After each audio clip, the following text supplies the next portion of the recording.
back to the American Athletic Conference Tournament here at UCF. It's the host school and the conference champion UCF Knights colliding with the UConn Huskies. The winner will get SMU, who punched their ticket to the finals, narrowly escaping a very tough Memphis team, winning it in double overtime. As we check out the updated brackets, they win it 2-1 in double OT. So SMU waiting for the winner of this one. This is a highly anticipated matchup. UCF and UConn, both highly ranked teams. UCF comes in ranked 7th in the nation. UConn ranked 20th. Hello, everybody. Ari Shannock and Matt Stubbington. And Matt, most of the conference, all conference players are made up from these two schools. These are two historically strong programs. And UConn, what can you say? They're coached by Ray Reid. They're really, really difficult to beat. The UCF on their home turf, it's going to be a good one tonight. Yeah, they've only lost once here at home in 2 seasons. What are the keys for Connecticut to beat them here at home? Well, the first thing is that they have to play with rhythm. When Connecticut play with that rhythm, 1 or 2 touch passing, they look really good. And part of that is limiting the touches in the middle third. A guy who played really well Tuesday night, when he dribbles the ball, he gets into trouble. When he releases the passes quickly and finds his teammates, UConn look really dangerous. And UCF, a ton of weapons. What are their keys to winning this one? Well, you got to control the middle third. Make sure that you have control of the possession in that area of the pitch, but also capitalize on the transition. Play through the middle third quickly. Get those players up top released as fast as you can and put your opposition defense under pressure. Our key players tonight, 2 of the best, not only in the conference, but in the nation. Prolific goal scorers, starting with the senior from Senegal. He's a wonderful player. It was a real influence on Tuesday in the victory for UConn. Has great movement up top. Ray Reid, when I asked him about Mbaki Jump, he looked at me with a little smile and said, he's almost the perfect player. Almost, but not quite. But if Ray Reid is saying something like that, you know he's a special player on the pitch. And for UCF, the player of the year in the conference, Jennings. Well, talk about special players. Jennings is a fantastic asset for this UCF team. Fast, explosive, good with the ball at his feet. Has found the back of the net so many times this season. Is best when his team is in transition. He'll be a dangerous player for UConn to defend. One spot left in the final to be determined between UCF and UConn. Kickoff coming up on the American Digital Network.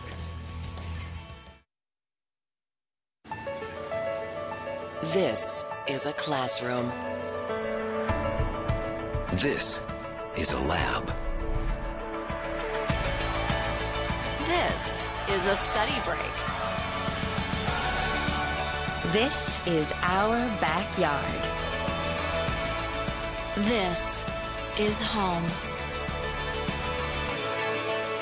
This is UConn.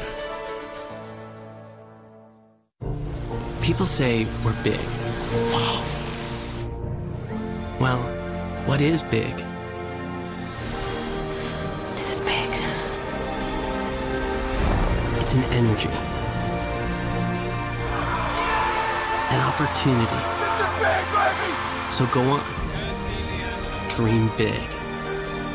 Because big is just the beginning. I got it. This is big. Welcome back. We are at UCF, the 1 seed and the 4 seed. Let's go downfield to Haley. As we saw Tuesday night, UConn is a team that loves to clog the middle of the field. And when I had a chance to catch up with head coach Scott Calabrese, he says the key today, get the ball out wide and see if they can get behind in the attack. All right, good stuff. Haley, and for UCF, huddling it up, 12-2-2, 5-1-1 in conference, 7-1-2 at home this season, 11-1-3 at home over the last 2 seasons. UConn 11-4-2, 3-2-2 in conference, ranked 20th in the nation. UCF ranked 7th in the nation, their highest ranking in program history. 7 all-conference selections for both sides. This is an exciting matchup, Matt. That's a huge matchup. It's one that all the fans would love to see. It's in the semifinal. There's a lot on the line tonight. To place a game against SMU on Saturday. There's Scott Calabrese, the head coach for UCF. Yeah, he is actually a Newton, Connecticut native. He is sixth coach in program history, named back in December 2016. Spent 3 seasons at FIU, 2-time Conference Coach of the Year, 3 NCAA tournament appearances, 2010, 2013, 2015. And you can probably a safe bet he'll add 2018 to that category. And of course, Ray Reid, the head coach for UConn, 433 career victories, NCAA's second winningest active coach, 4 national championships, 8 national semifinals, 9 conference regular season titles, 4 conference tournament titles, 4-time national coach of the year. Will he add a 5th conference tournament title? He will have to beat the top-ranked Knights. I was waiting for the final whistle after you finished reading all of Ray Reid's accolades. Yeah, I mean, I could go on for the whole half, I think. Good look at Ray.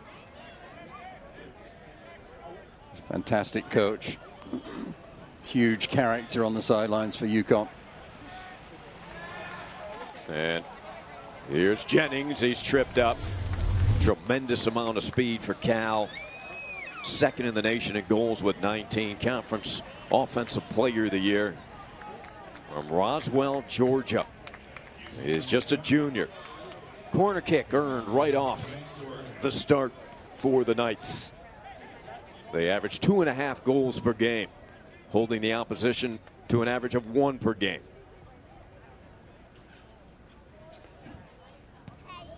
And swinger near post, headed out of the box. And that blooped over everybody. Oh, goal kick upcoming for UConn, and it is Gianluca Catalano, the freshman, getting his 2nd consecutive start. It was only his 3rd start of the season Tuesday in the 3-1 victory over Temple. A freshman from Ontario, member of the Toronto FC organization, and played in practice with Toronto FC 2 in the USL this season. And on the other side, Yannick Edel, the goalkeeper of the year in the conference, a sophomore from Germany. He has been spectacular. A good look at Yannick, 16 starts, 16 goals against, 53 saves, 77% save percentage, 4 shutouts. He's got a pretty good record on the season. The young man opposite him played a really good game on Tuesday night. In part why UConn are in front of us this evening. UCF attacking, beautiful ball in. Can it be kept in bounds? Right in front of that little bleacher set up for this match, behind the goal. And there's also a large crowd on the near side bleachers. Also, I see fans in the parking lot to the right side of the stadium, and on all levels of the 4-story parking garage. Getting a good look at this one from behind the net.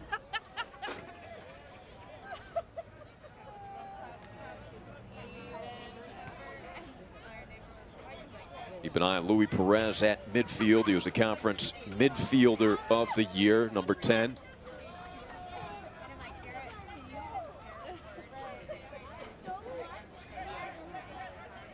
In the back, Waitman on the near sideline and out of bounds.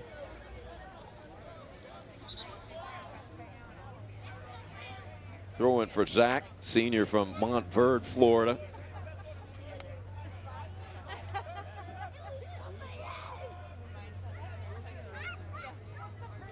Edel switches sides. This is Hernandez, Andres from Costa Rica. All rookie team this season, number 28.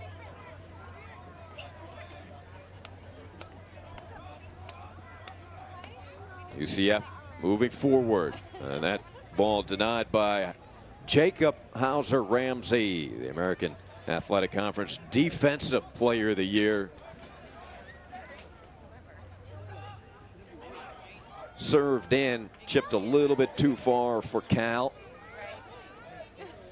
Just watching number 14 for UCF, Barry. He's playing on the left side predominantly in this early going, but he drifted across to the right there. It's going to be very difficult for the defenders of UConn to keep track of him. And as fast as he is, it's going to be equally difficult to stop the balls over the top for him to run onto. Well, UCF, they just look fast out there, don't they, Matt? The speed is obvious when you watch this team.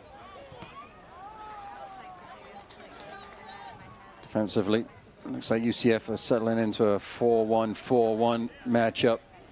Going forwards, it's going to look like a 4-3-3.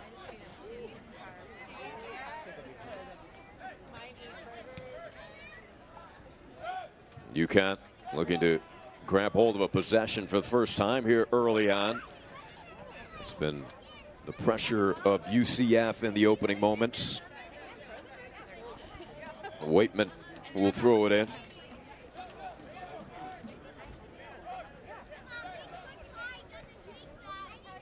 There's Barry.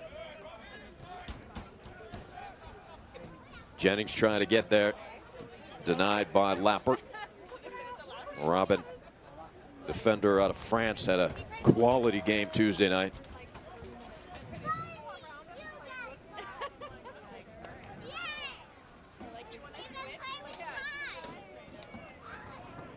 So much talent on the field here tonight, Matt. Soleil. Right now, UCF displaying that talent defensively. The lines are holding firm for the Knights, not allowing any space for UConn to go forwards with the ball. Catalano lifts it. Two number 5s going at it. Harris was our player of the game Tuesday night in the victory. Dayon scoring his 5th goal of the season. Second team all-conference player. Lappert and Hauser Ramsey. A light drizzle out there, Matt. We felt a couple of drops during the 2 games. And just speed the surface up, make the ball just zip off the grass. That makes life difficult for the goalkeepers.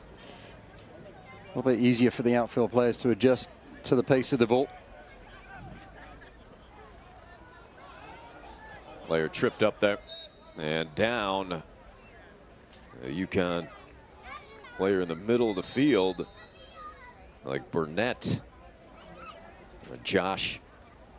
He was banged up early on Tuesday as well, as Coach Reed looks on with concern. Josh took a shot to the back of the head Tuesday night, holding the small of his back here, the midfielder out of Glen Ridge, New Jersey, part of the U.S. under-18 national team. Trinidad under-17 national team.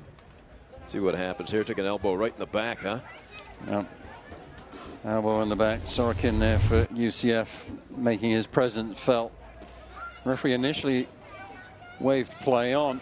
Maybe a message from the 4th official said, hang on a second, you need to blow up for a foul there. And this is a great position. It's a long way out, but central on the pitch. Could open up for a shot. Aki Jam strikes it right off the wall. Abdu. 7th in the nation with those 13 goals. Had 2 assists on Tuesday.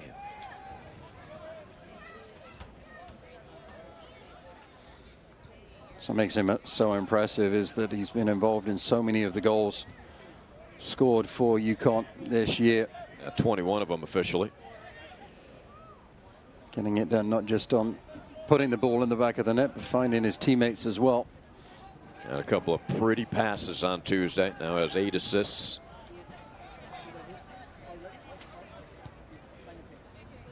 Long ball far side. Aki Jam upended.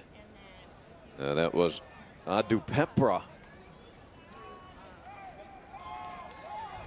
Excuse me, that was Jope there upended. Adu Pepra. And Jope was called for the foul, though.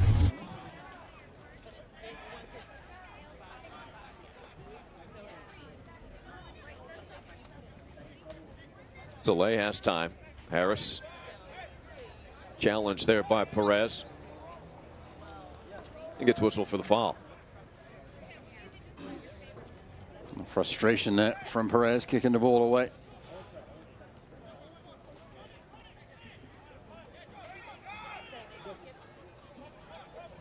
You hear the players calling for a switch. Burnett short-sighted himself. Needed to play that ball across the pitch and find Ngag to get the ball down the other side of the field.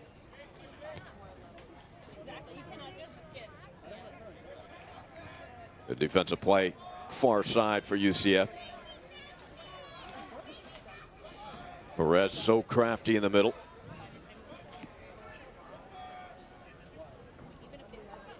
Jennings looks effortless.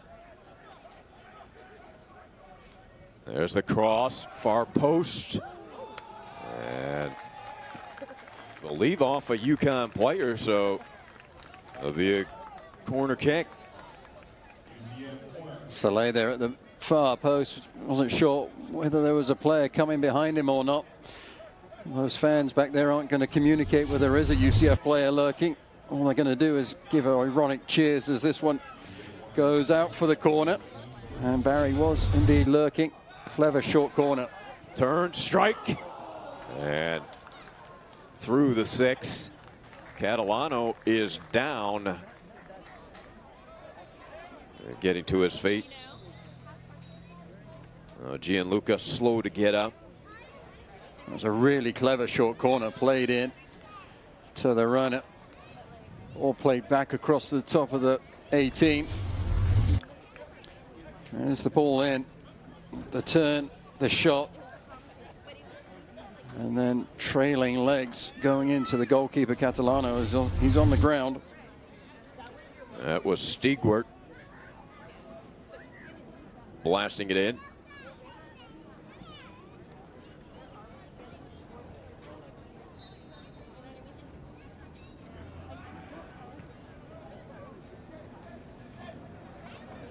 Another UCF throw in.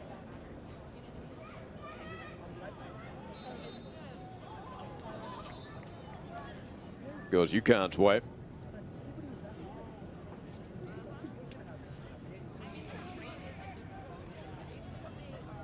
UCF averaging 19.5 shots per game, holding their opponent to under 10 shots per game. So some of the Lady Night soccer team may be in attendance. 4-match winning streak for the Knights. 8-match unbeaten streak. It would be an 8-match winning streak, but it was interrupted by this UConn team. The two teams played to a scoreless tie on October 12th. And that was here at UCF. UCF 3-7-2 all time versus Connecticut.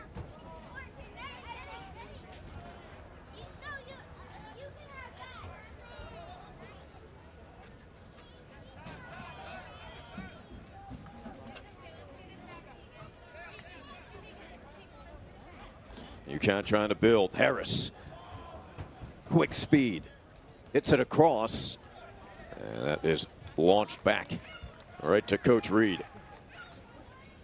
That's better movement from Harris at that point. UConn were not getting any players through the midfield lines to play the ball to. Soleil was tripped up.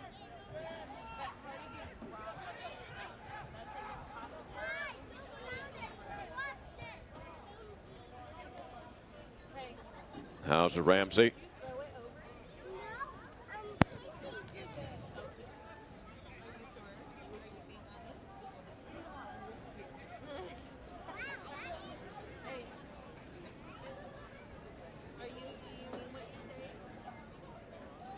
UConn taking their time.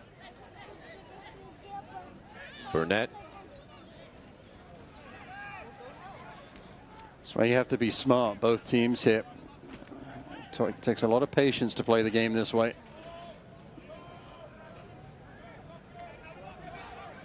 As the team in possession, you feel like you should be going forward. So in the end, you play those long balls over the top that either go out over the byline for the goal kick or the throw in on the sideline.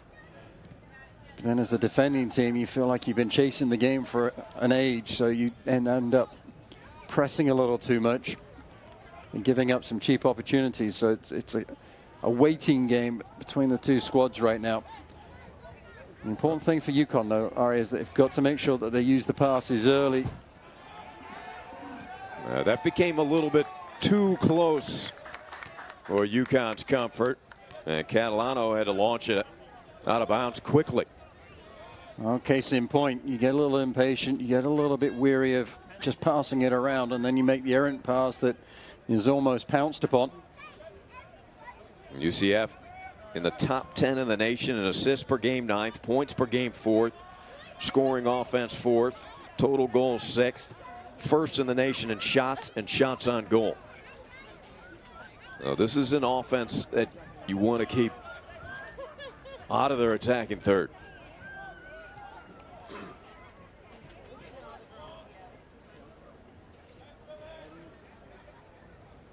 A little weave movement. Dancing around here. There's Luis Perez. Now will advance. Tried to chip it ahead. Gets it back. And is tripped up on that back of the heel pass to Waitman. You see Ngog challenging. Yoni Sorkin, first team all-conference.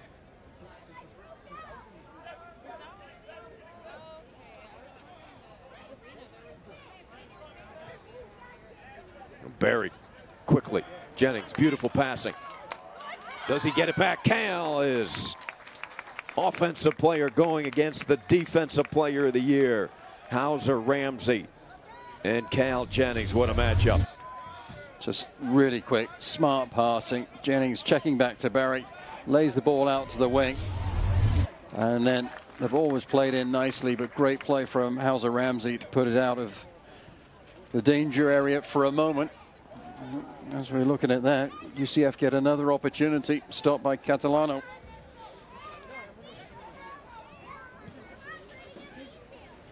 Played over 15 minutes, scoreless. And that from UCF is an illustration of how to play that possession game and then get the explosion going forwards. A decisive run through the midfield. And a forward who's checking back to the ball into space, receives the ball at feet, and then the outside players, the outside backs getting forwards into the attack, overloading the wings, and that creates the opportunity for UCF. Doesn't take them long to ignite their offense. They can turn it around in a hurry. Here they come with numbers. Jennings up the middle calling for the ball. Can they get it to him? Has it at the edge. Turns, fires, and just misses to the left. Cal Jennings almost had number 20. And this is where Jennings is so dangerous. He checks a long way to get the ball and sets it up so beautifully for the midfield. And then able to then chases down through the attacking areas to get on the end of the pass. And that space there was created by the movement of Barry, who came to the near side to open the space for Jennings to get the ball. Even so, he still had two defenders on him.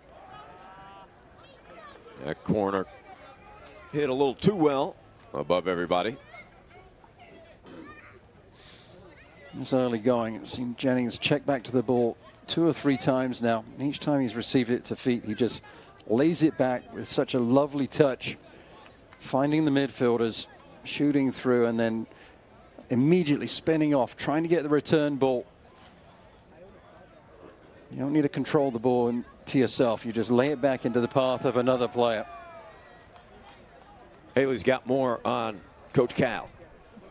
We just saw that dangerous chance moments ago, and when I asked Coach Calabrese before the game about Cal's season, he said, you know, we saw the beginning of Cal last year. He had 6 goals, 4 assists, and he was playing in the wing spot. But Mateus Puzula was a big star on this UCF team last year, and when they put Cal in the spring into that middle spot up top, he really, really did a great job. So Coach Calabrese thought that would be a good fit for him this season. He's calm in front of goal. He's a team-oriented guy. He has great timing and extremely composed in front of the net. Here comes UConn on the counter. Will it get through? It won't. Protecting there was Waitman.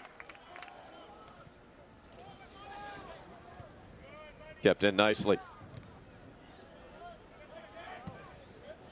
Well, Jennings and Hauser Ramsey will be at it all night long. There they are, 2 number 3s. Defensive player of the year in the conference, offensive player of the year in the conference. And they're showing another side of his game is Jennings, making the clearance difficult for UConn. Don't always have to win the ball, but if you put the opposition under pressure, they may cough it up in a different area of the park, and that's exactly what happened. Hauser Ramsey with the long clearance all the way to the UCF goalkeeper, and he can restart the offense. Louis, a little hesitation move. Shifting gears. Such great vision for Perez, 5 assists. That pass a little bit behind the intended target there. Stigwart. Picked off Waitman. Trying watching Scott Calabrese on the sideline, talking to his assistant coaches, indicating what he wants his players to be doing. Thinks that should have been a foul. As Waitman stepping in and chipping the player, sliding challenge. Ball off of Waitman, throw into UConn.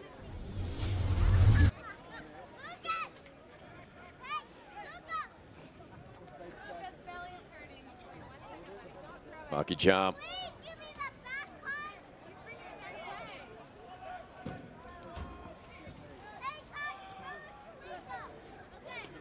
It's a long time since we've seen Bucky Jam's name mentioned on this broadcast. Yeah, too long for Coach Reed's liking or UConn fans. They'd love to get him more involved.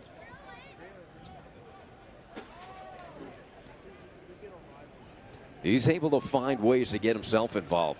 It's one of the things that makes him so special. He's a wonderful player. The problem, though, is if he's starting to come back too deep to collect the ball, then he's not up top where Ray Reed wants him as far as his attacking component as the forward. But if Bucky Jam feels he's not getting the service that he needs, then he's got to come back for the ball. There he is, Bucky Jam trying to break through, forcing Edel to pick it up. A dismissive wave of the hand from the referee, saying, "Get up, Mr. Harris." Mr. Al Latafe is the official in charge tonight. Well, the night mascot in the stands here near side, just filled up with UCF fans. And waiting for this bleacher to erupt, and that will happen if UCF can strike. Felt like UConn wasted an opportunity going forwards there. There were players on this near sideline making the runs. Harris and Slay, but not utilized by Metzler. Somehow UConn have got to get beyond the ball. They've had a lot of possession. If you look to the possession stat, it would be primarily in UConn's favor for this game, but really is an illustration of why that statistic is so misleading in the game, because so much of the possession right now has been with basically the back 5 players of the Huskies. Keeping the ball away from the weapons of UCF. They have had the better opportunities moving forward, but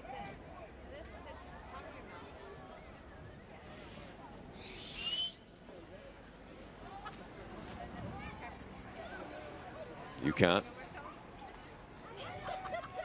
unable to hold it. Here come the Knights. Taken away. Long ball back the other way. A little bit too far ahead of Joe and Bucky Jam. Oh, the goalkeeper doing really well. I think the referee's letting the players play at the moment, which is good to see. Jennings with 3 shirts, blue shirts around him.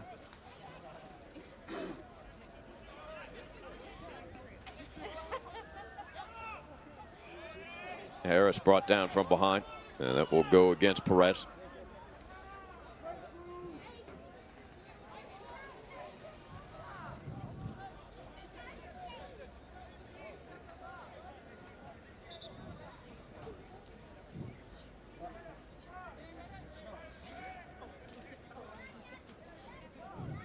Coach Calabrese. Munir Saleh challenged by Tapu Berry.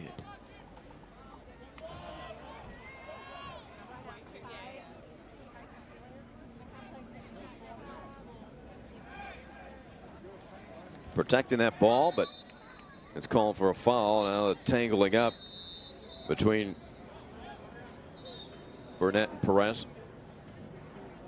Some player management going on right now. Burnett called for the foul because his hands were high.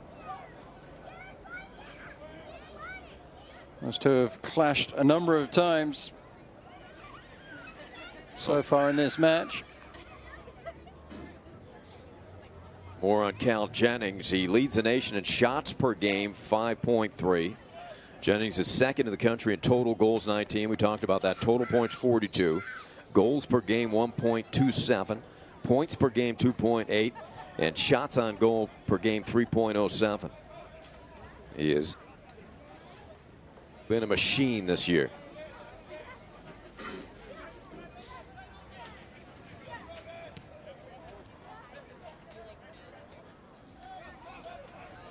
UCF building. That service walked away.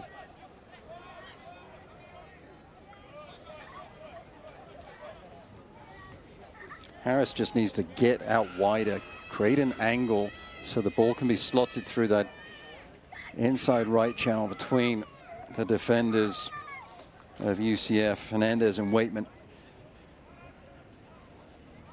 As soon as that ball goes forward, he needs to get his heels on the sideline. The speed. The cross punched away. Baki John was in the area. Harris had the width there, receives the ball, looks up, makes a good ball in. Too close to the goalkeeper, but much better from number 5.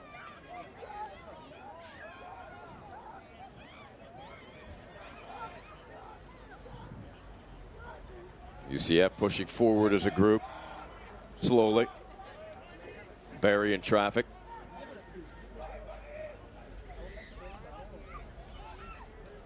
Knights seeking a lane here.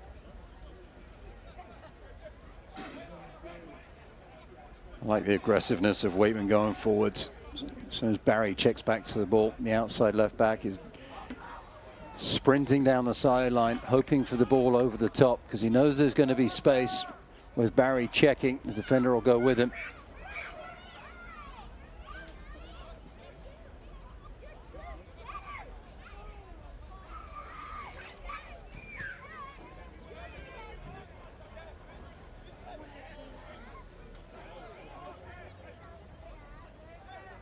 UConn's style of play has stymied the Knight attack a bit. Well, remember, these two teams played a scoreless tie the first time they met.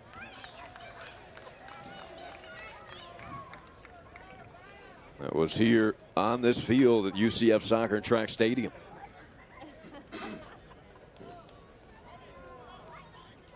UConn holding the all-time series advantage, 7-3-2. So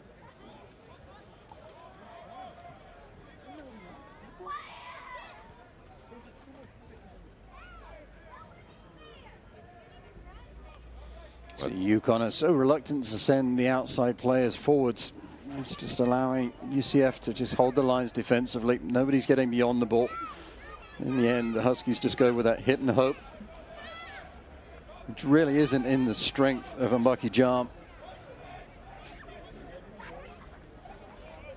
He's a capable target, but he prefers the ball into space or to his feet. And for the Knights, what do they need to do to push forward into their attacking third, Matt? They just need to keep being patient. I mean, I think the chances will come with the type of possession that they've been maintaining. It's going to take connecting a couple of passes.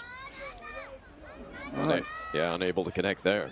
It's choosing the right pass as well. Barry, he's trying to feed the beast with Jennings going through the middle, but the smarter pass would have been out wide to Waitman and overload the outside and then organize the runs into the box. Harris hits it across. Dangerously went through. Lucky John trying to get free. His blast hit the post. So close. Outside of the box, and he had a lot of velocity on that shot. They relieved Yannick Edel right there as Baki Jam nearly beat him. Move the ball quickly. The chances will come. This is the first time, really. Now, Baki Jam has had the ball in the box. He just missed an opportunity with the ball across the 6. And then that dangerous shot. It was a clever shot. Edel would have been anticipating the ball going across his face to his left-hand post. But Baki Jam using his skill and going to the near post and nearly beats the goalkeeper.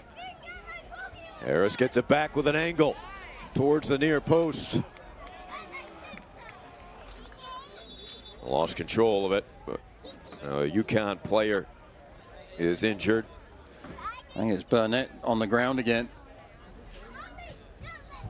Paid the price for delivering a beautiful pass into the path of Harris. Harris, though, his touch lets him down. Ray Reid is furious. He thinks there should have been a foul called. The referee allowed play to continue, thinking that there was advantage, which there was. Now Burnett pointing his finger at Hernandez. Hernandez claiming that Burnett had his jersey. Now Perez trying to settle Burnett down. It may be that Burnett had some jersey, but Hernandez had all of the ankles of Burnett as he goes to the turf.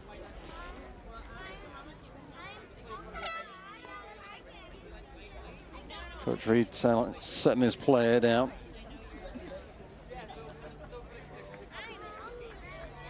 Here comes Substitutes. Vanner came on Tuesday night and was an immediate impact player for the Huskies. Can he have the same effect on this match? Cole Vanner scored a goal, his second. Comes into the match.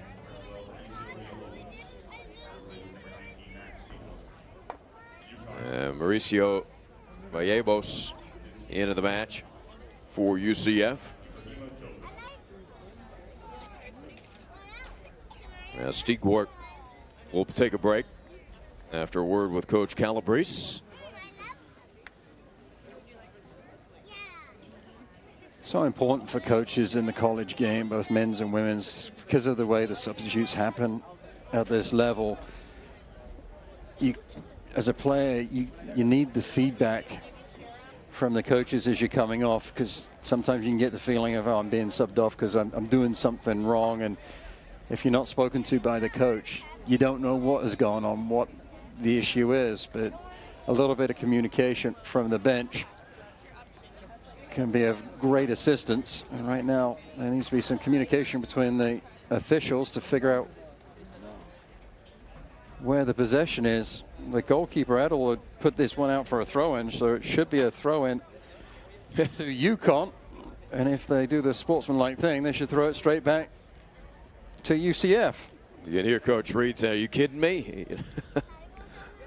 There was no foul called. I mean, the play was allowed to continue because Harris had a great opportunity in the box.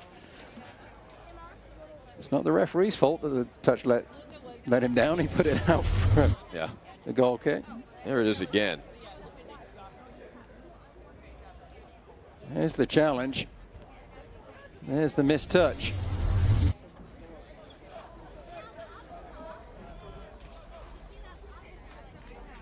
Well, they'll put it in the hands of Edel. It would have ended up with him anyway, with UConn throwing the ball in. Well, Venner was unable to check in. Who would be a fourth official? They should be the highest paid official on the field, but I'm sure that's not the case. Louis Perez. Got to run the clock, blow the horn, and put up with all of the abuse from the both sidelines. Uh-oh, breaking free. The shot and a goal for UConn. And look who it is.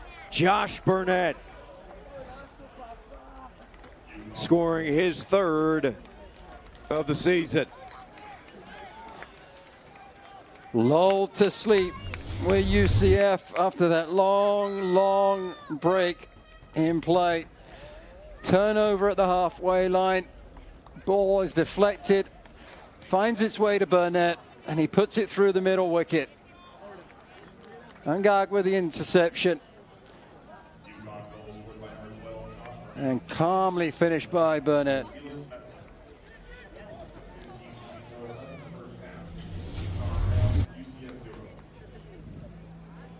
So Burnett and the Huskies strike first.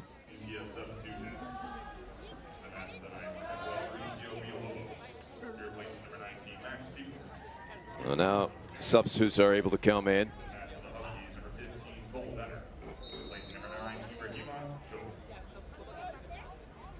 Jope departs with Venner entering. Valleabos.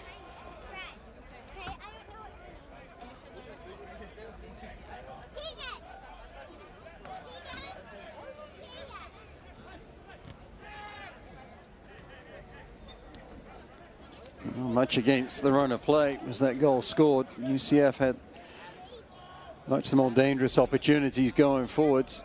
UConn with all the possession, but nothing to talk of really in the attacking half. The game will start to open up now as UCF have to chase it. Well, our first 3 matches here in the tournament have been tied at 1 at the half. Let's see if the Knights can keep that trend going.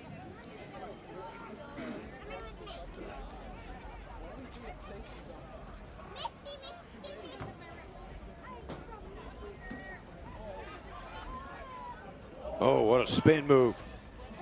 Had it taken. Walker Dawkins. A senior with 4 goals, 4 assists. Here come the Knights. Barry launches with the left foot. Missed high and wide. Not sure if Barry was shooting or trying to cross it. Either way, it was a mistimed effort.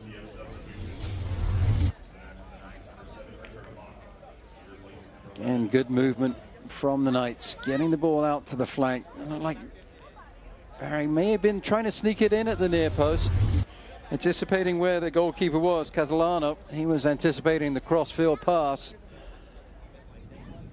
Richard Ahmed is checked in for Coach Calabrese.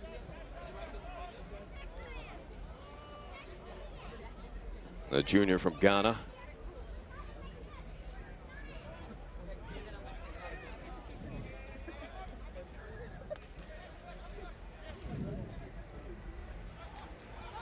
Harris scrambling all the way to the back.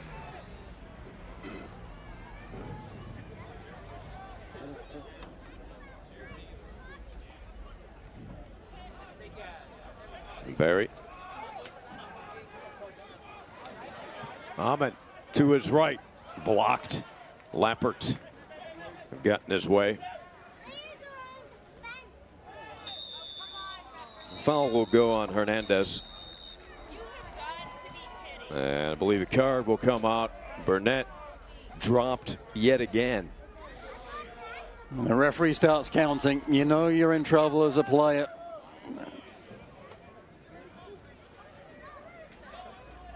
Zachary Waitman. Waitman, the senior, his parents are both stunt doubles. So he's got to be afraid of nothing out here.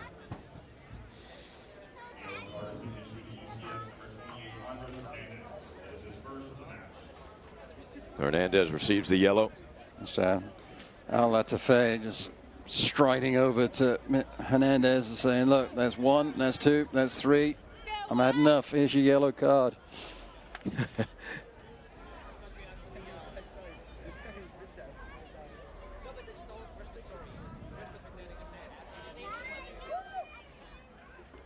Well, Lappert directed to move it back a couple of yards. I think we're ready to go.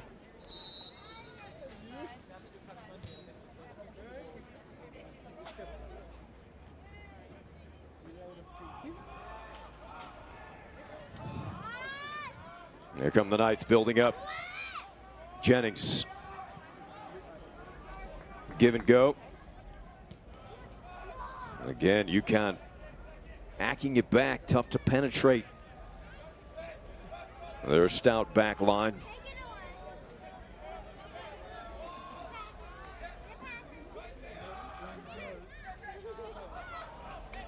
Nope. Villalobos let it go through. He thought somebody was behind him. Amon. Villalobos between two blue shirts. Amon shot and a save. Catalano diving right towards the near post. Corner kick for the Knights. Great soccer all the way around there. Referee letting play continue as Villalobos goes to the ground. There was no foul. I'm on there. Aware of what's going on. Takes the right-footed shot, and that's a good save at the near post from the keeper.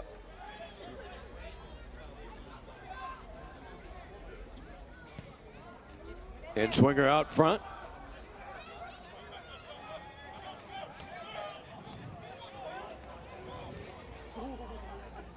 Fenner, excellent speed.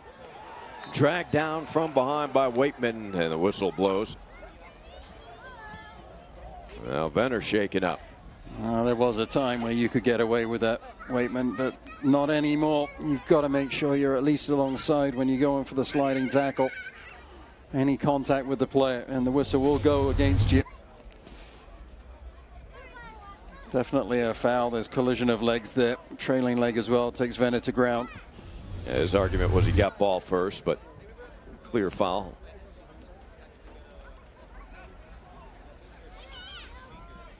Metzler, freshman from Germany. Conference Rookie of the Year. Harris shot. Near post, and it was covered. Edel read that one.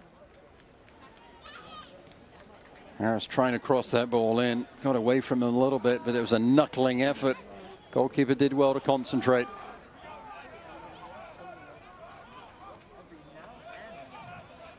Louis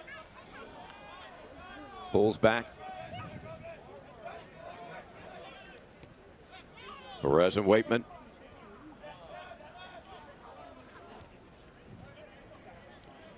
UCF looking for the right channel here. Amon pushed off. Jennings hasn't had a touch in a while, Matt.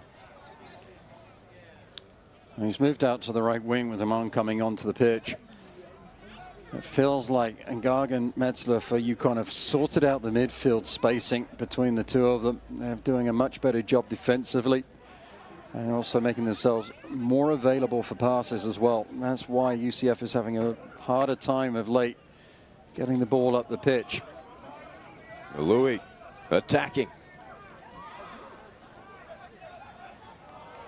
Ooh, unable to pull the trigger. Villalobos. Great steal. Amon weaving in and out of the defense. Barry with some space. Elected to go back out. There's a blast that is blocked. Andres Hernandez launched one. UCF crowd appreciates the effort. Another corner coming up for the Knights. Exciting going forwards. Quick passing, incisive dribbling.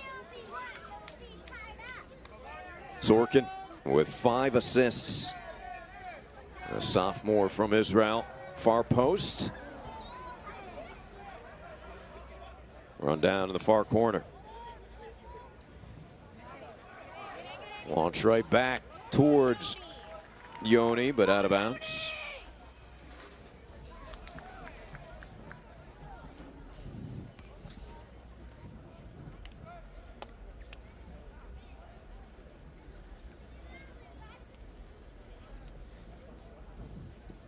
Calabrese taking his time, his team up here, 1-0.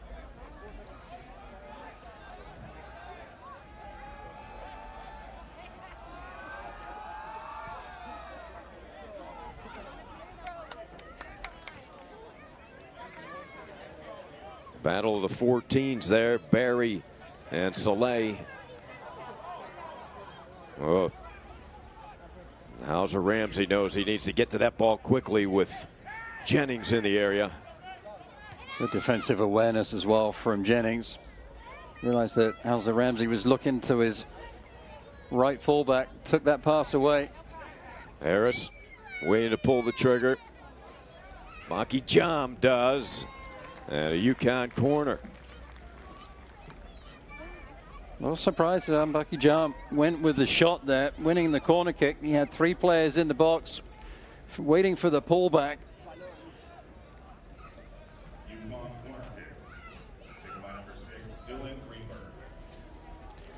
Dylan Greenberg will line up the corner. Couple of assists for the senior from Dix Hills, New York. Out to Harris. Dylan bends it in again, and coming out. Excellent timing play by Edel. The flag came up. Maki Jam in the air, I believe, whistled offsides. 6 minutes to play first half. Had to be a close call. Either way, it was a fine save by the goalkeeper, Edel. Down bravely at the feet. These two teams battled in last year's semifinal. UCF won that 1-0. And then went on to be defeated by SMU 2-1 in overtime. UCF hosting it this year. Home crowd, they're so good here at home. Be a big disappointment if they didn't reach the finals this year. But tough task. You got UConn in the semis with all their weapons and experience.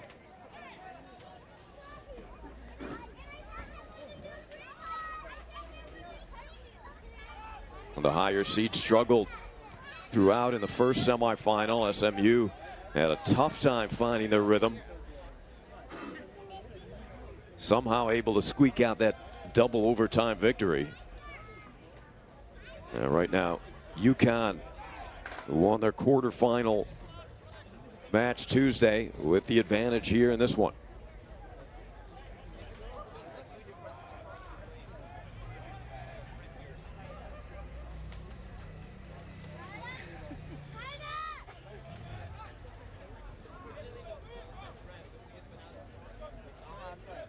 Hernandez. Nice pass. Mauricio. Blast from distance. It was blocked, and the deflection ends up right in the hands of Catalano. Concentration from the goalkeeper. No, he can't make a mistake with them on bearing down. And UCF, a lot of frustration for the night, settling for those long distance efforts on their ladder attacks.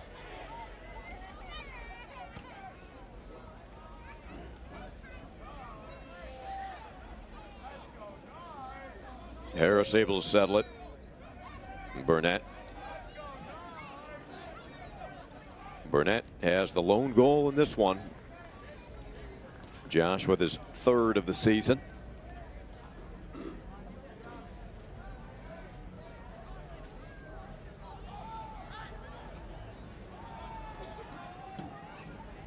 UConn's done an excellent job of keeping UCF moving, scrambling around, trying to keep up with their passes. Defensively, the organization has been good by the Huskies for the most part. Oh, steal, Harris.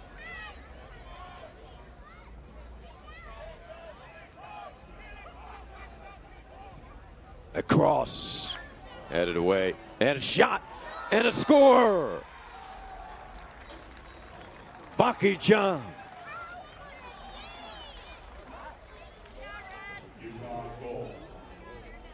Adel looks on in disbelief. Ball played out to this near sideline. The ball moved quickly again by UConn. The intercept that started it all off. Harris, explosive, gets around the defender, Waitman. Good strength, good cross. Defensive header was there, but so was Bucky John. Bends it into the far post. May have deflected on the way. But when he's in the box with time and space, he knows exactly where to put it, in the back of the net. And right now it seems like it's a huge hill to climb for the Knights, with halftime bearing down. Harris with his 7th assist of the season. And Bucky John with his 14th goal of the season. He now has a goal and 2 assists in the tournament. Harris with a goal and an assist. And that was well executed by UConn, as they appear to be a very confident team.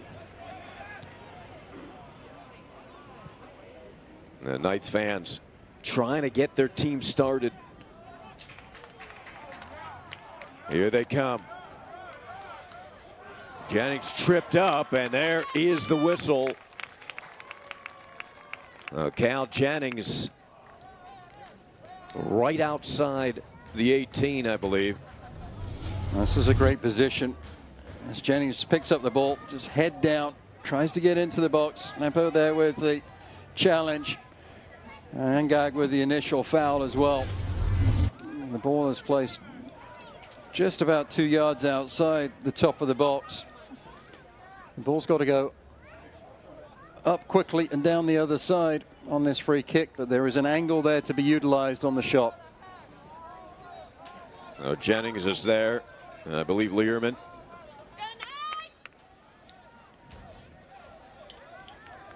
Wall built towards the near post. Perez launches, hit the crossbar. So close. It was Louis Perez who nearly gave UCF their first score. Catalano relieved. That would have been enormous. It's a well taken free kick. There's the placement, the bend. The goalkeeper, arm was up. I think he was beaten. He's getting a talking to stop wasting time. But oh, so close. And there's some of Knight Nation there behind Catalano. They were ready to erupt.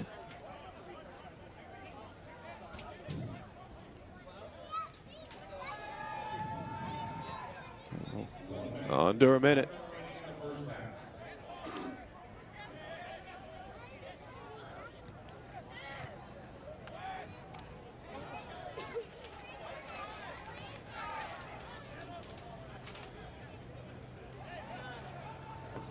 Bucky John, watch out. Maneuvering to his left.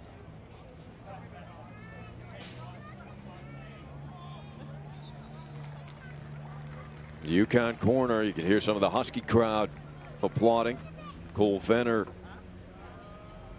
with his typical high work rate.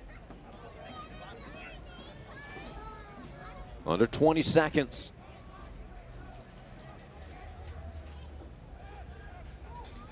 UConn blast a shot here. They do, and that will go wide right.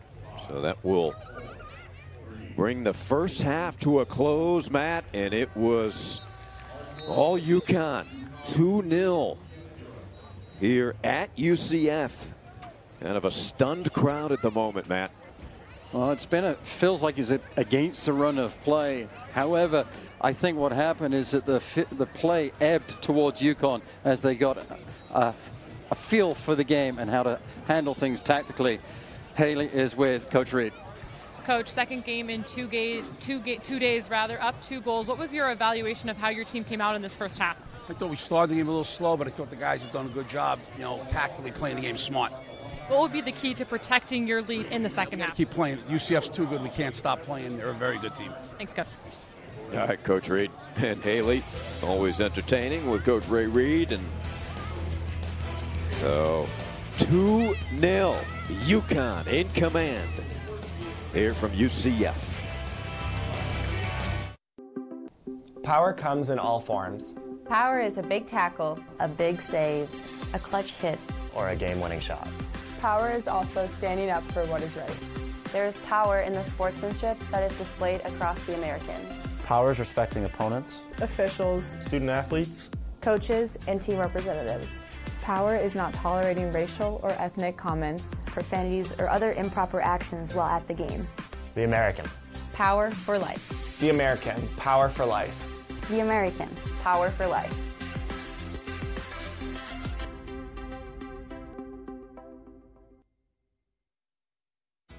strong in mind, strong in body, strong in school, sport, life. The grind is 10% physical and 90% mental. The mind is the power. The body is a means to jump higher, run faster. Be smarter and live longer. There is no weakness when it comes to seeking help. We are stronger together. So let's talk about it. A waterfall starts with one drop. Change starts with one person. The American is dedicated to ending the stigma related to mental health. And promoting success through a healthy, powerful mind. Promoting success through a healthy, powerful mind.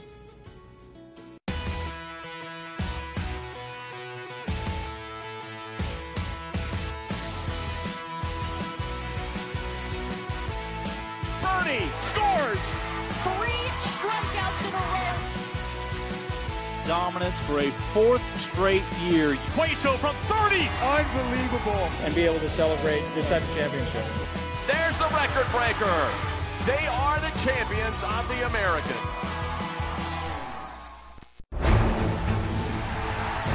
More than 7,000 student athletes rising to become champions in 22 different sports at 13 esteemed institutions across 11 states. 360,000 students and 2.6 million alumni rise up in celebration of a Power 6 conference known as the American, powered by determination. In just 5 seasons, storied programs have united as a Power 6 conference. We've watched record breakers, All-Americans, and victories that prove we are not only equal to the best, but often better. Can you imagine what's ahead for this Power 6 conference? We can, because the best way to predict the future is to create the future. The American, powered by determination. This is a classroom. This is a lab. This is a study break. This is our backyard. This is home. This is UConn. I got it. Oh, this is big. Wow. This is big.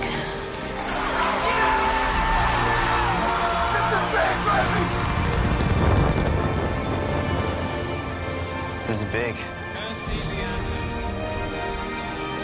This is big.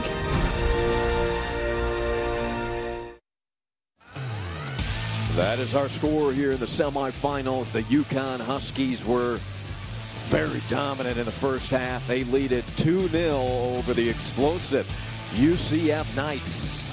And if anybody can come back and take this one, it would be the Knights with their firepower. We're at the half. Power comes in all forms. Power is a big tackle, a big save, a clutch hit, or a game-winning shot. Power is also standing up for what is right. There is power in the sportsmanship that is displayed across the American. Power is respecting opponents, Officials, student athletes, Coaches and team representatives. Power is not tolerating racial or ethnic comments, profanities, or other improper actions while at the game. The American. Power for life. The American. Power for life. The American. Power for life.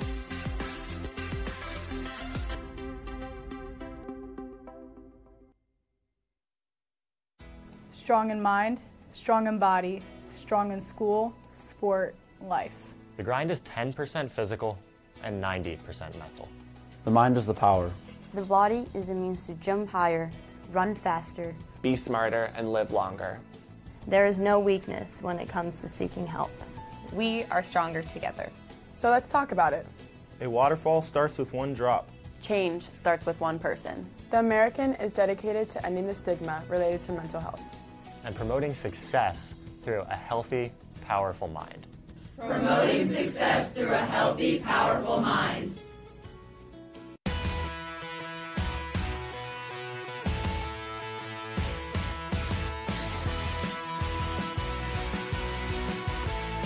Purdy scores!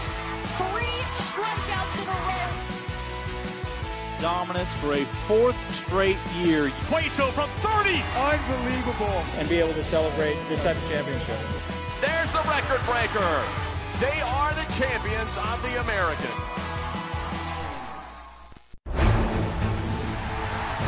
More than 7,000 student athletes rising to become champions in 22 different sports at 13 esteemed institutions across 11 states. 360,000 students and 2.6 million alumni rise up in celebration of a Power 6 conference known as the American, powered by determination.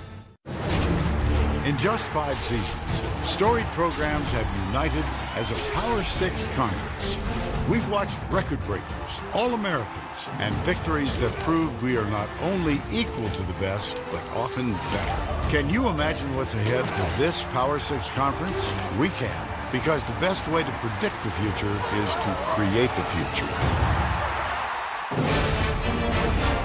The American, powered by determination. This is a classroom. This is a lab. This is a study break. This is our backyard. This is home. This is UConn. People say we're big. Wow. Well, what is big? This is big. It's an energy. An opportunity. This is big, baby! So go on. Dream big. Because big is just the beginning. I got it. Welcome back, everybody. Thanks for joining us here on the American Digital Network. That is our score at the half as the Huskies kind of taking the steam out of this crowd. And let's look at some of the first half highlights. Well, we knew this was going to be a competitive game, and we knew it was going to be physical, and it started off that way as both teams tried to play themselves into the match. And it was the Knights that got off to the quickest start. And what would you expect from Jennings taking the shot nicely tipped around the post by the goalkeeper. But UConn, they have a star of their own, and Bucky Jump just hitting the upright on that effort. And finally, it was after a stoppage in play, the visitors have found the way onto the score sheet with Burnett putting the ball through the middle wicket as Odo, the goalkeeper, tried to make the save, unable to do so. Armand tried to get UCF on the score sheet, well saved by Catalano. And then Bucky Jump, give him that time and space in the penalty box. He's got the ball at his feet. He will pick you apart. And that's exactly what the senior did. And UCF, they've got the firepower. They've got the players to get back into this game. And they just weren't able to creep that one under the crossbar off of the free kick just before the halftime break. And that is our score. You saw the first half highlights. I know we have plenty to come in the second half. UCF trails by 2. Power comes in all forms. Power is a big tackle, a big save, a clutch hit, or a game-winning shot. Power is also standing up for what is right. There is power in the sportsmanship that is displayed across the American. Power is respecting opponents, Officials, student athletes, Coaches and team representatives. Power is not tolerating racial or ethnic comments, profanities, or other improper actions while at the game. The American. Power for life. The American. Power for life. The American. Power for life.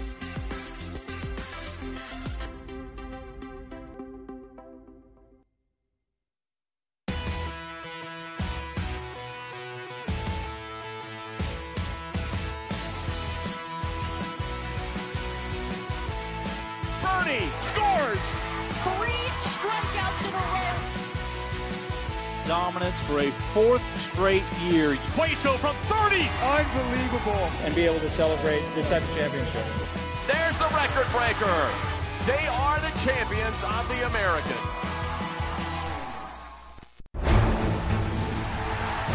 More than 7,000 student athletes rising to become champions in 22 different sports at 13 esteemed institutions across 11 states. 360,000 students and 2.6 million alumni rise up in celebration of a Power 6 conference known as the American, powered by determination. In just 5 seasons, storied programs have united as a Power 6 conference. We've watched record breakers, All-Americans, and victories that prove we are not only equal to the best, but often better. Can you imagine what's ahead for this Power 6 conference? We can, because the best way to predict the future is to create the future. The American, powered by determination. This is a classroom. This is a lab. This is a study break. This is our backyard. This is home. This is UConn. And UConn in the lead 2-0 at the half as we prepare for second half action. And I said, you know, UConn dominant on the scoreboard and maybe even in possession time. And we're going to check the bracket. SMU waiting for the winner here. SMU struggled as Memphis clawed the Tigers so tough in that game, Matt. They made it extremely difficult. SMU somehow squeaks by. They're waiting for the winner here. And Haley is ready downfield with Coach Calabrese. Coach, down 2 goals. How does your team need to respond here in the second half? Well, I think we absolutely need to make sure that we play our game. And we didn't necessarily penetrate in the areas that we talked about penetrating. To UConn's credit, they've punished us when they've won the ball on the counter. And it's obviously something that we discussed with our team prior to the game, but UConn's been really efficient in their counterattacking, and we need to make sure that the next goal in this game is our goal. Thanks, Coach. Thank you. Thank you, Haley and Coach Calabrese. Yeah, we mentioned it, Matt. You know, you look at the scoreboard, UConn, of course, up by 2, probably dominant more in the possession time, but otherwise, UCF, statistically, you know, they win the corners 5-2. They outshot UConn 9-7. But as Coach Calabrese said, they really didn't find those good scoring opportunities, and then they were beaten on the counter. And that's part of the game of soccer. And it took UConn a long time to get into the game and get the spacing right, get beyond the ball and between the lines of UCF. When they were able to do that, they got the ball cheaply. And that's what really led to the first goal for UConn, was that intercepted pass at the halfway line. And Burnett receives the pass in lots of space, shapes up and puts it straight through the goalkeeper's legs. And it's been UConn on the counter that's been most effective. And it's difficult for UCF to hit on the counter, which is really their strong suit, because UConn are being so reticent in sending players forwards. The outside backs for the Huskies. Greenberg, Soleil, they just haven't really gone forwards at all to speak of. Certainly Greenberg hasn't gone forwards. So it's going to be interesting to see how things play out in the second half. But for my money, UCF have to find the width they found earlier in the match with Barry going down the left-hand side. Well, they did credit Baki Jam for an assist on that first goal along with Ngag. So Abdu now with a sweet 3 assists along with a goal here in the first 2 games of this tournament. Harris scoring the other goal for UConn, his 6th of the season. Well, UCF crowd didn't go anywhere. They're still faithful and hoping. If anybody can come back, it's this team with the firepower they have, the Knights. You get the feeling, like Coach Calabrese said, next goal has to be ours. But if they get that first one, Matt, it may give them a ton of confidence, and this momentum would swing. Oh, absolutely. That's the old adage in the game of soccer.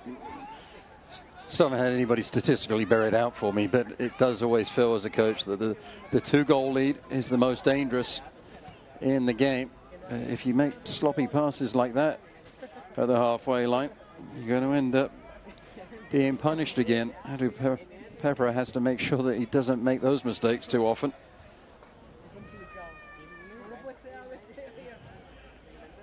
UCF trying to get their crowd ignited and behind them.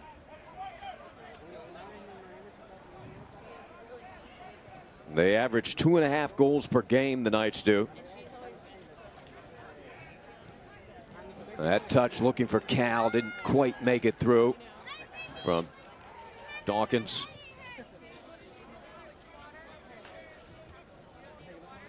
High in the air, coming up to play that one was Learman.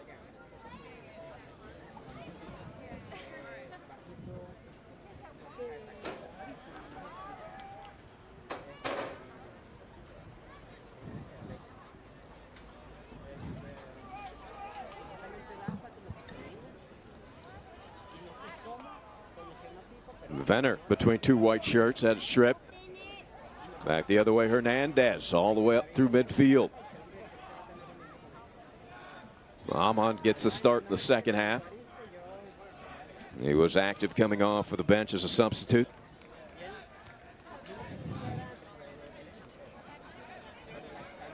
Adu Pepra.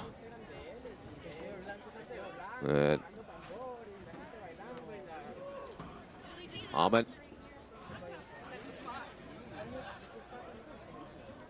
Learman switches it up high. Barry collects.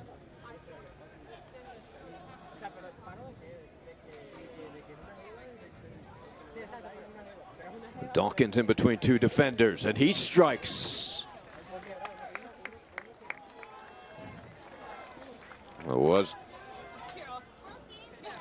Felt like the UCF was starting to run out of room. The ball not being served in. Forwards trying to recycle their runs. Might have been able to utilize Jennings to feed a couple of times, but in the end, Dawkins lacking a little patience, tries the shot from distance, wins the corner kick. Nothing wrong with that. Get the set piece. Towards the far post. Run down by Jennings. Cal so quick. Serves it back in, headed in, and a goal! There's the early goal. UCF on the scoreboard. Didn't take long. Just over 3 minutes into the action, second half. Well, Dawkins took the shot that led to the corner kick. Put it in the mixer, good things will happen. Jennings receives it at the far post. Keeps things alive. UConn fall asleep in the second phase. Sorokin with the header at the near post. Wonderful header. Goal number 4 of the season for Sorokin. Jennings just stands the ball up at the near post. Sorokin rises highest and just stares the ball into the back of the net as he turns his head, as he makes contact with the soccer ball. Beautiful finish. Cal Jennings on the other side of that ball, his 5th assist of the season.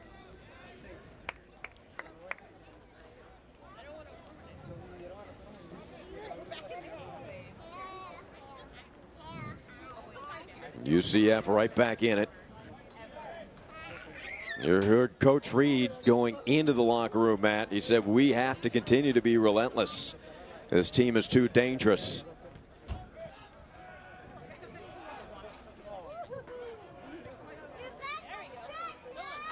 On his run, battling is Barry. That ball squirts out. And on his run is Jope. Burnett. Nice inside out move is taken down.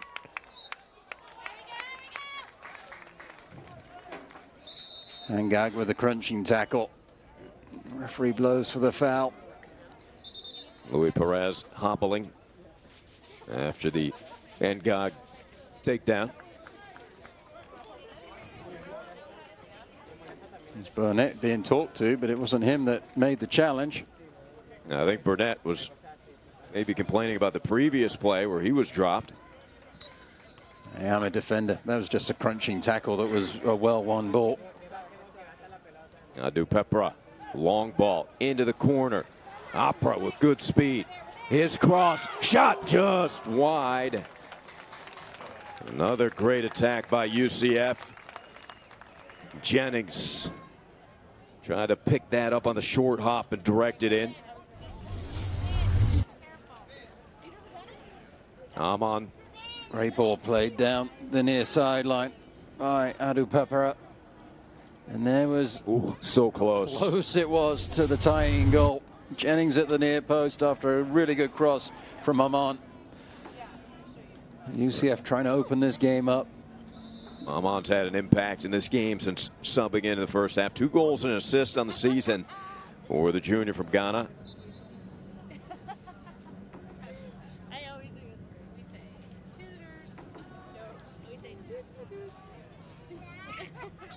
Sorkin high in the air, booting it forward. Whistle before that. A UCF player, Louis Perez, again slow to get up, checking the right ankle. Yellow card issued on Engag. There's Mr. Jennings. General rule of thumb, you don't want to make the referee count more than 3, then you'll get a yellow card. And the second one is you don't want to have a foul immediately after one you've just been talked about. That'll earn you your yellow card. Yoni lining this up. Sorkin. Nope, whistles blow. Referee wasn't ready. He was still writing his notes. Team leader in assists with 5 coming in. Jennings now has 5. Sorkin with the goal, his 4th. Well, UCF will get a do-over. Hopefully their do-over will be better than that. Yeah. That was. Yeah, he'll take it back. The student that's acting as the poor kid is going a long way to retrieve that one. Dawkins heads it back, directing into the 18. Sorkin. Amon.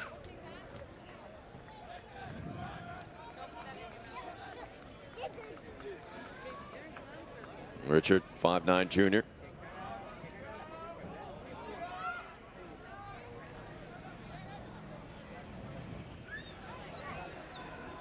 Sorkin takes it out wide. Barry volleyed it into the turf.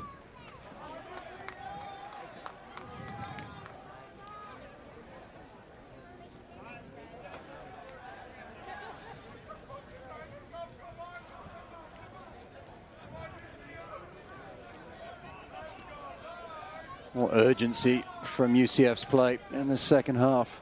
The passes are crisper. There's a strike from distance, saved up in the air, rebound, and Jennings, Dawkins, just poked it wide. So close. What a good look for Walker there. Oh. Well, nobody closed down. Look at that ball. There was no spin on it. The goalkeeper did fantastically well, Catalano, to keep that one out. And Dawkins. Yeah, shank. It takes more skill to miss it from there than put it in the back of the net. He'll want that one back. In defense of Dawkins, I mean, he was probably really surprised that that one wasn't tipped over the crossbar.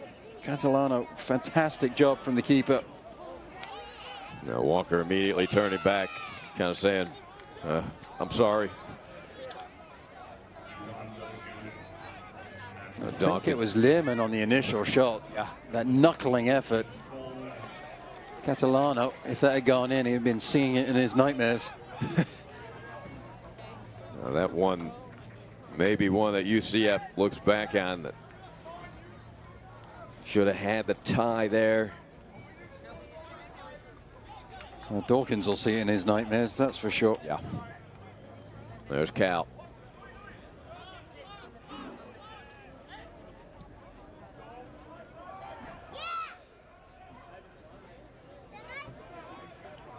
Waitman works it back to Edo.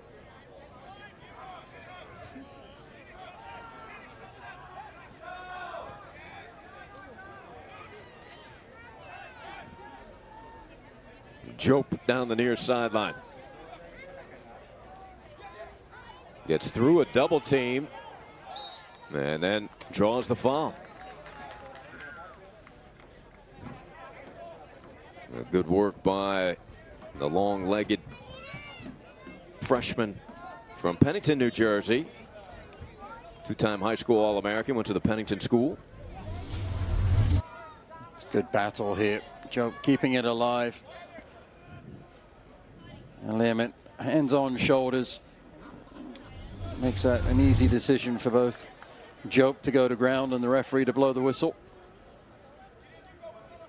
This is going to be important for UCF. Make sure they concentrate. Can't concede a goal here. Metzler to deliver. Goes straight in on frame, but right into the hands of Yannick Edel. So the goalkeeper cheating, anticipating the cross towards the far post. Maybe try to bend it in and challenge the keeper at the near post, but wasn't enough pace to challenge a goalkeeper of Edel's quality.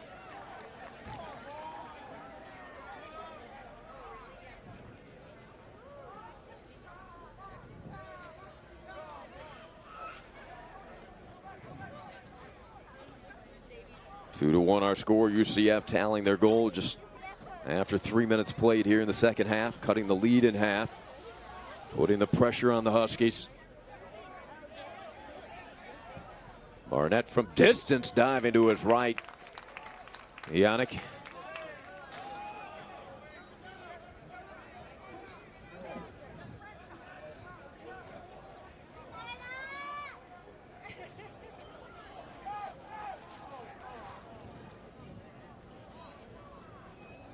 Josh with the first goal of the night. Jennings trying to take it. What determination.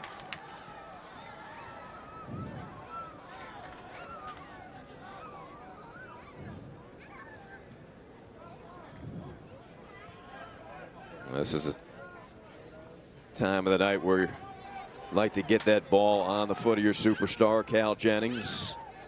I guess that's a good recipe any time of the night, but lovely turn from Armand. Getting the ball on the half turn, spinning and facing the goal. Yes, he came back towards his own defenders, but able to turn and get going up the field if he wanted to. Perez all in one smooth movement, Aring. Yeah, very nice. Corner kick up coming for UCF off of the boot from Louis Perez.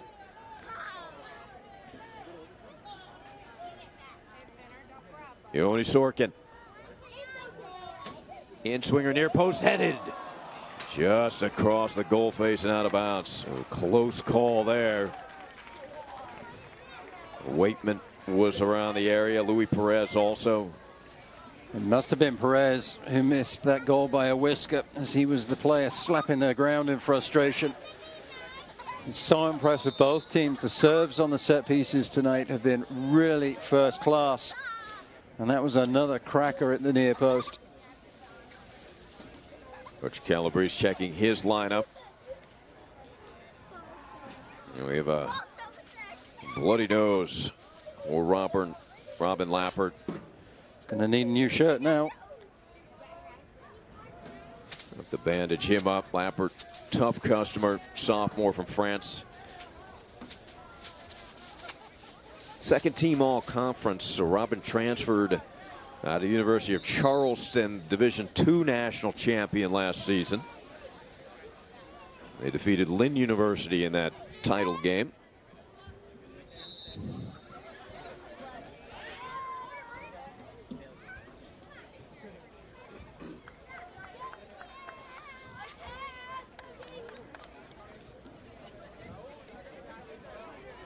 Coach Reed wants his central defender on the pitch as soon as he can.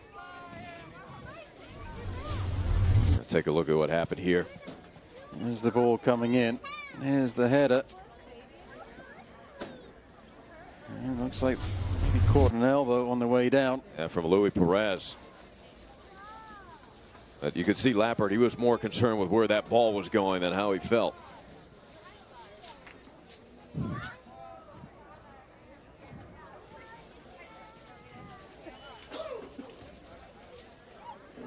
Well, second time today we've had a bloody nose on the pitch, or Shackelford in the first game. He actually ended a cut on his cheek and played the rest of the game with a Band-Aid.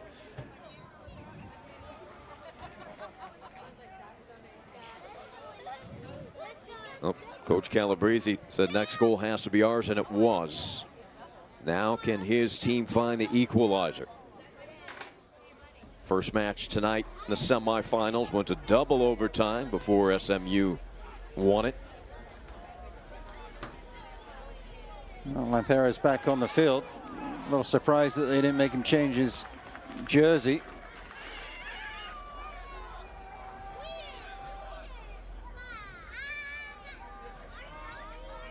Dupepra from Newcastle, England. Ahmed hits it across, but ricocheted out. Hauser Ramsey.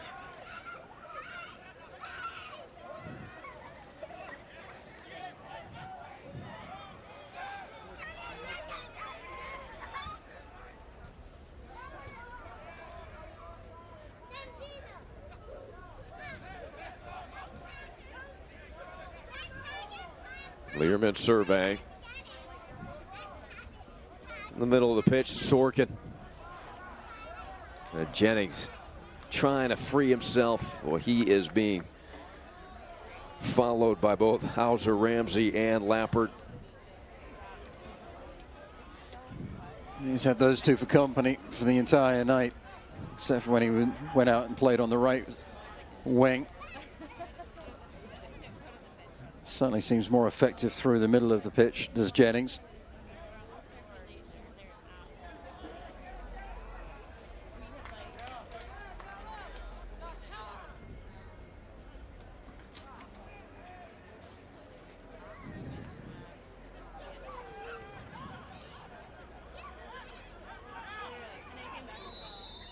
UCF with a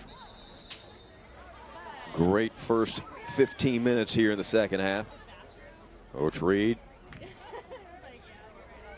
very pleased with his team's performance in the first half after he said a little bit of a slow start at the beginning, but he knew, he commented to Haley, it's going to take that kind of effort, even with a 2-goal lead, to keep this team at bay. Here they come again, the Huskies, a shot and a save. Edel, big save there against Burnett, and Jope is saying, you got to get me the ball, it's wide open. You got Mbaki jump, and you got Jope waiting for the ball to be served across. The lucky bounce falls to Burnett. Mbaki jump just pulls off right there. The ball just needed to be squared. Take nothing away from the goalkeeper. That was a fine save. But Burnett just got a little greedy. Burnett already has one tonight, his third of the season. Greenberg for the corner. And swinger right in the middle. Lappert back in to head that one.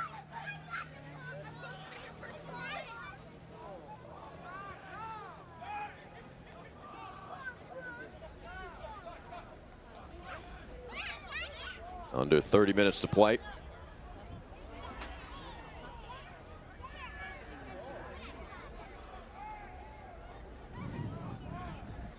Midfielder of the year, Luis Perez, working.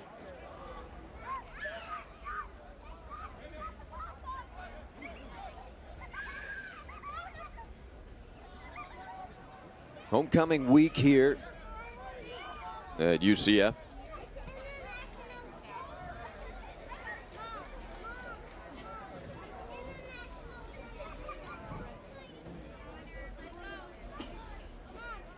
Knights just need to maintain the patience going forwards.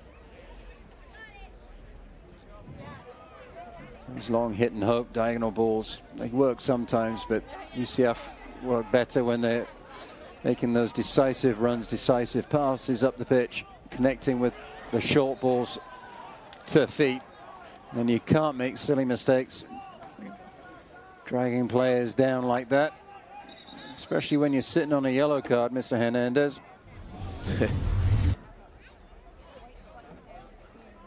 Andres shown one earlier.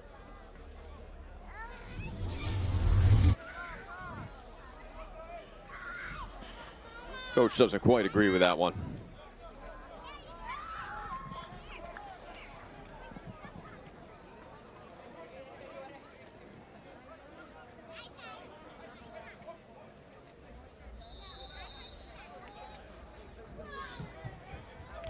Free kick headed away. Greenberg settles it.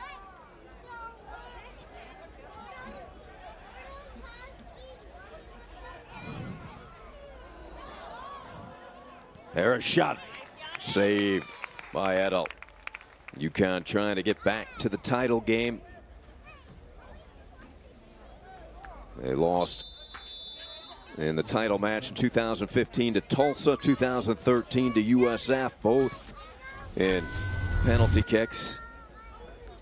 Lovely ball movement there. Harris just letting the ball run through his legs. And again, a fine save at the near post. Puts the ball out for the corner kick. Perez earns a talking to for something. The referee in no uncertain terms says no more, young man.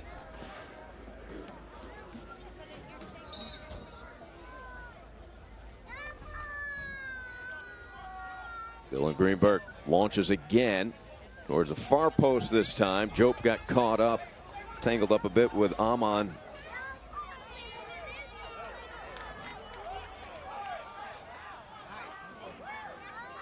Counter-attack opportunity.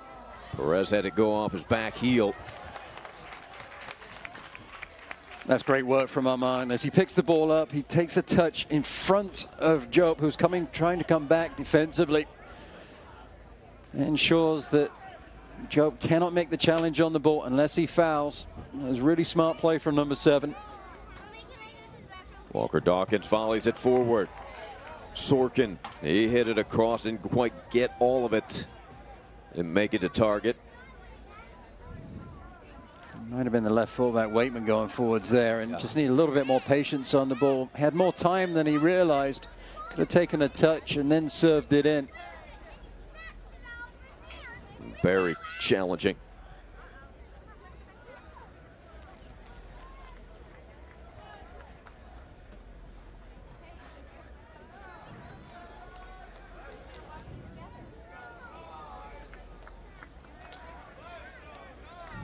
Crowd chanting, "Let's go Knights." Hoping their team can tie this up.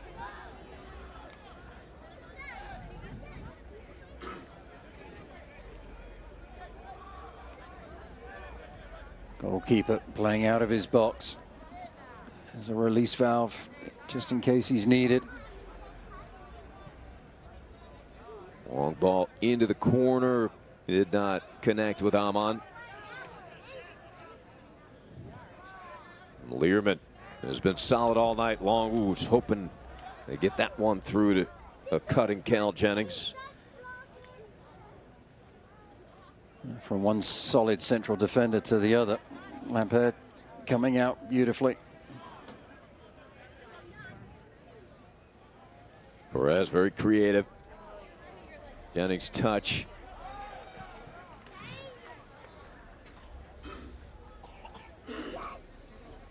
Feels like it's the first time that Jennings' touch had let him down.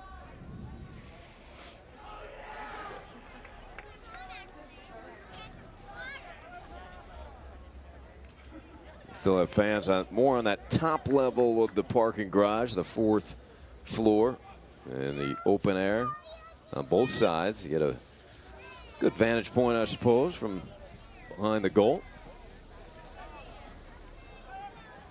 Now roll all the way through to Edel.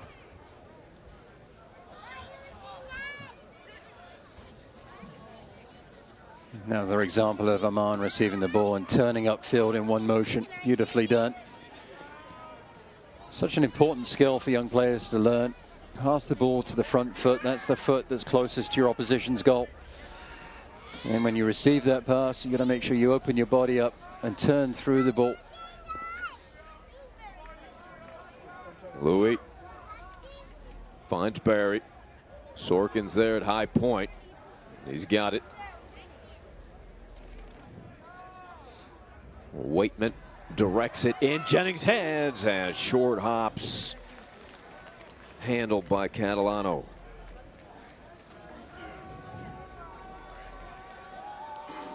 Another good build-up. It's a looping ball coming in. Difficult to put any power on this header from Jennings. He does his best. You see him looking towards the goal as he makes contact with the ball. And he's also looking to the ground because you want to try and head it into the turf to make it difficult for the goalkeeper. But in the end, Jennings' effort was too close to Catalano.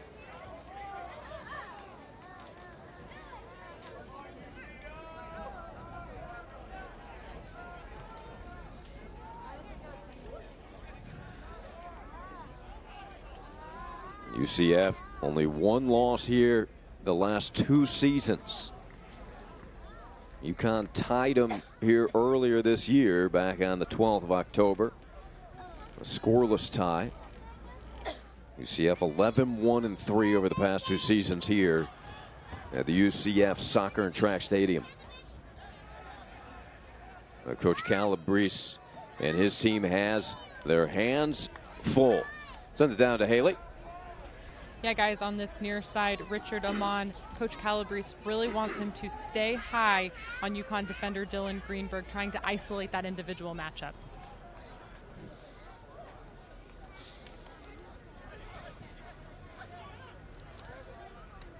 Great to have Haley down there with the inside scoop.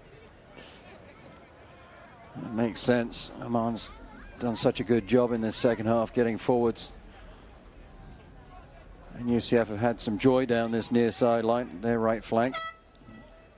Glance down at the field, and as the ball goes over the byline for the goal kick, Aman is indeed, well, now he's going to the bench, but he was going further forwards. But Barry is now going to come over to the right side and try and isolate Greenberg. Ricardo Oliveros checks in, senior from Weston.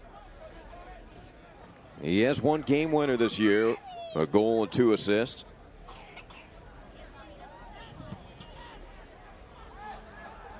No dropping to the ground there. That's get a number, but I don't know what happened. It might be Sorokin as he went for the clearance. Big collision of legs. I don't think there was any foul. I think it was just 2 players going for the ball. Doesn't make Sorokin feel any better, though. No. Coach Reed calling his defenders over for a talking to and coaching them up. Get a good look here. Oof. That's a jarring direct effort. Contact. Burnett and Sorkin. Credit to Sorokin. He's getting ready to fall over in agony and still manages to pass the ball to Waitman. Completes the pass with the leg that he's just damaged. And then he goes to the deck and says, okay, I need a rest now. That really hurt. Credit to the player. We've seen some tough competitors here over the first couple of days of the tournament. A Lappert, too, after getting elbowed and a bloody nose. Turning and making sure that ball didn't go in the net.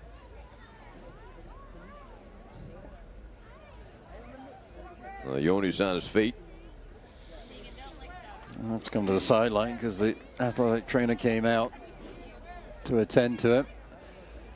Sorkin booting the water bottle. Cards coming out.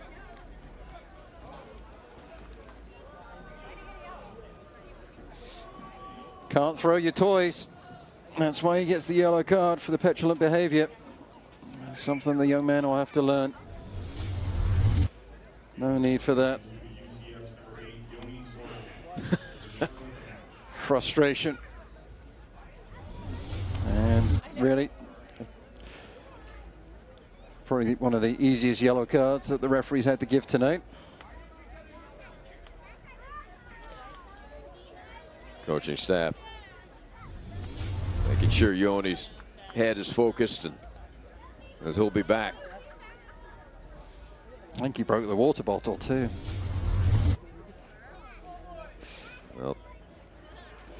Well, sprinkler system.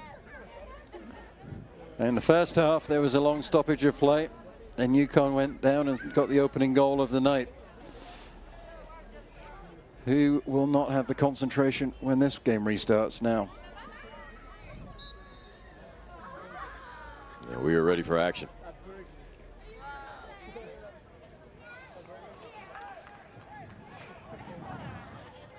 UConn plays the ball back as Waitman had kicked it out for the stoppage in play.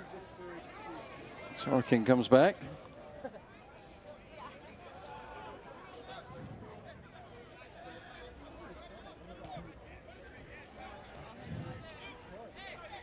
Jope and UConn. Bucky Jom, an assist and a goal here tonight after 2 assists on Tuesday. Oh, beautiful pass behind his back. And Sorkin involved with Jope there. Yoni has to be careful. Now he has the yellow. That was a clumsy challenge. Just put it out for the corner kick. Referee deemed it was fair, no foul given.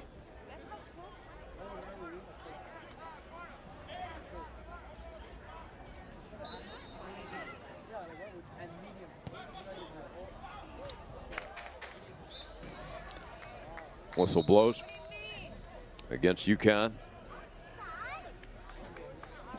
Collision with the goalkeeper. As that pair that went in with Edel as the goalkeeper punches it clear. Edel, strong leg. He has 2 assists this season. He has started a couple of attacks this time. Just puts it in play in the back line.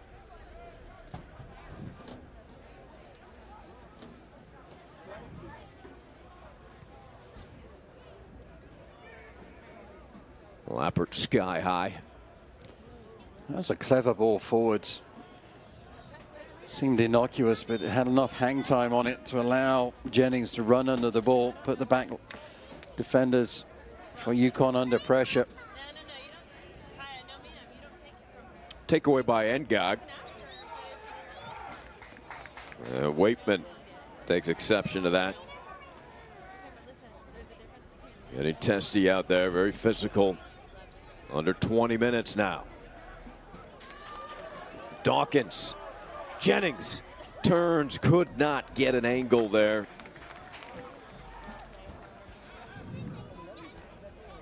How's Ramsey, step for step. Denying the angle for Jennings to cross the ball in. Coach Reed's going for a walk down the sideline. No interest in the painted line that marks the coach's box. Nice ball played by Dawkins. Diagonal run by the player. And Jennings trying to get his hips around to get it towards the goal. Unable to get the purchase he needed.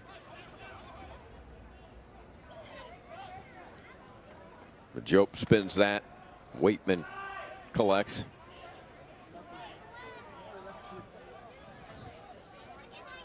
Crowd getting antsy. Clock continues to run. Dawkins.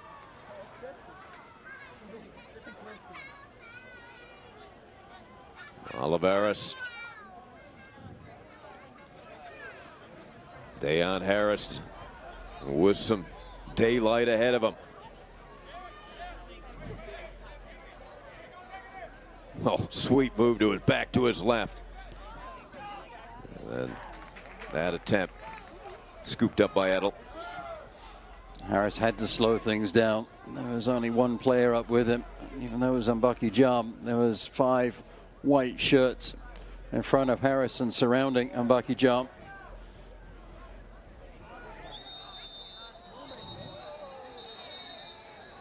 Greenberg, and a yellow card comes out. Learman and Greenberg were going at it.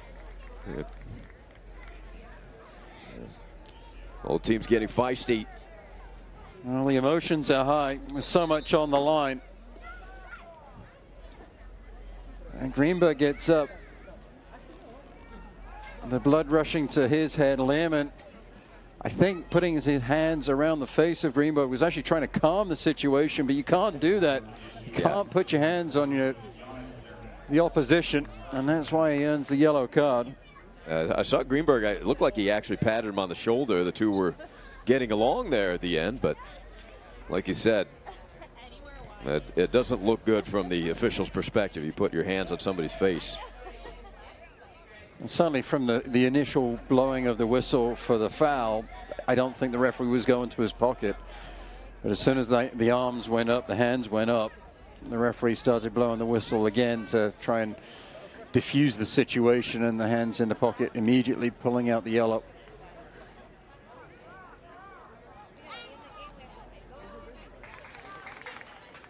Perez. Oh, back to his right. There's Cal in between 2 defenders. Can he collect it?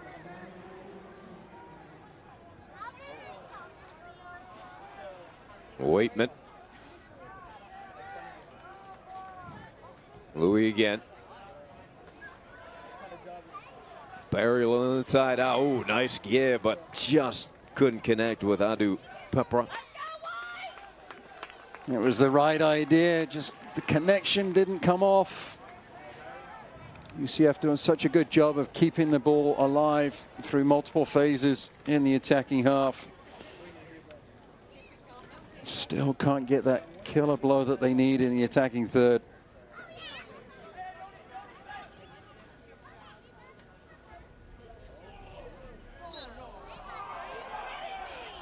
The crowd voicing their displeasure. Barry trying to console Burnett. Barry just needs to walk away at this point. Burnett doesn't want anything to do with it. Yeah. I mean, Barry's already gone down claiming that he's been knocked out by the heavyweight champion.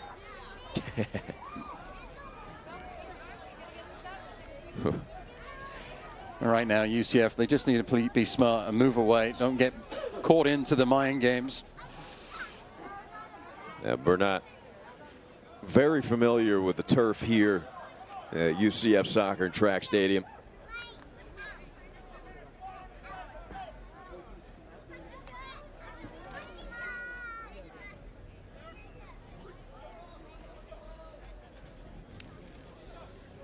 Everybody up and okay. That's frustrating as a player. Well, certainly there was contact there, but the overreaction is not necessary.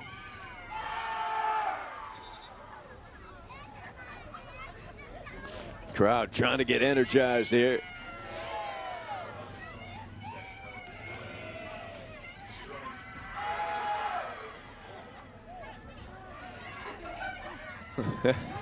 Great energy here. Crowd trying to ignite the team.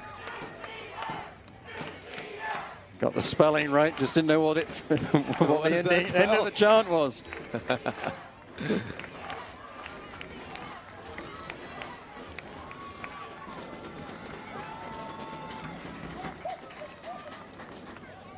Dylan Greenberg.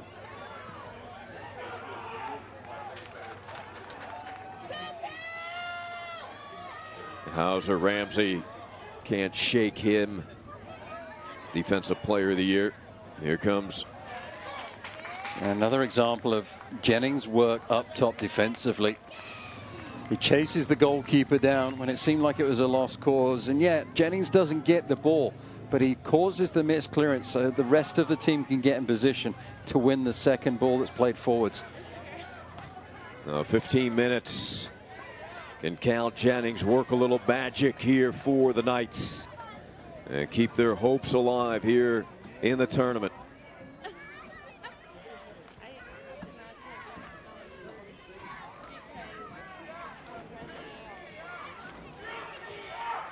Seventh-ranked team in the nation in jeopardy of being eliminated. Yellow card out again. Yellow card. Referee's report is going to be a long one tonight. Shown to Lappert. Good work from Dawkins. There's the high foot. Dawkins trying to ride the challenge up in the air. This could be the set piece opportunity that UCF is looking for.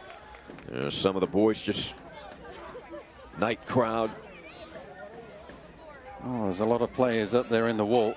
I'm not sure that Catalano needs quite that many. There's Jennings positioning himself with Sorkin. Louis Perez with the left foot.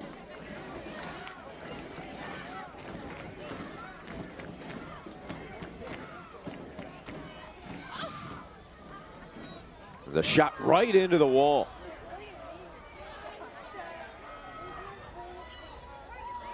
Lehman was just too careful with that effort. Again, maybe caught in two minds. Do I shoot it? Do I serve it? In the end, just puts it right in the base of the wall. One that he would like back.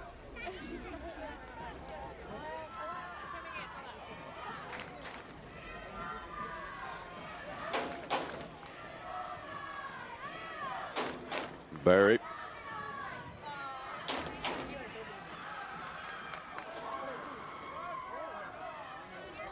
Louis Perez, their facilitator. 5 assists on the season. And Barry's on the left now. Seems more comfortable on that flank. Jennings wound up from distance, blocked. Nice give and go, give back on Avaris.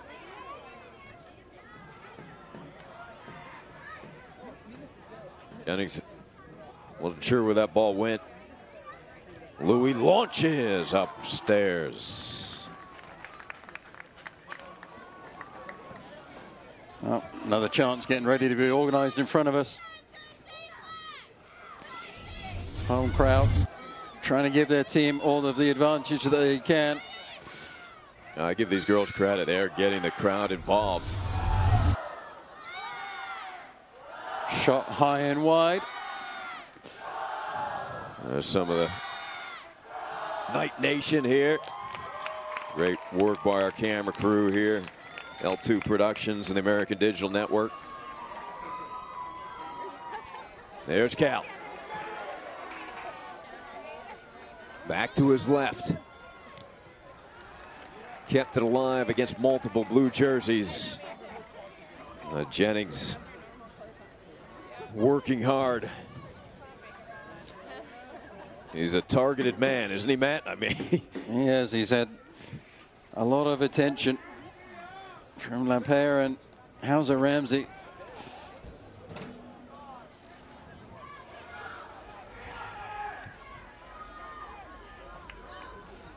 Learman, Dawkins, they feed it back.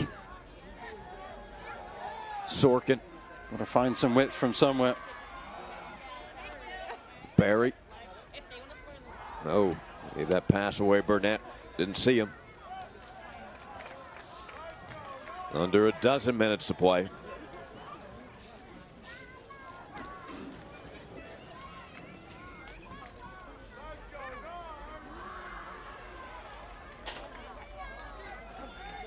It's the right idea. trying to get Oliveras open on the left flank. Adu Pepra was open on this right side, wasn't utilized. UCF trying to go through the middle channels. It was an absolute quagmire in there. You got to get some width, open things up. UCF have shown that they can get the ball in the back of the net with the headed effort. Got to trust that your star players up top can get on the end of some crosses.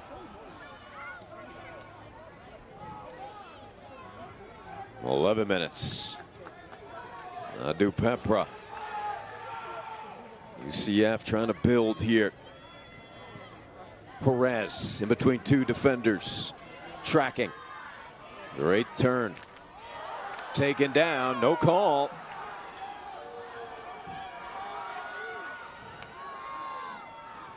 The players stopped there for a moment, Matt. The official said, let's keep it going. Well, both sets of players stopped as well, anticipating the foul.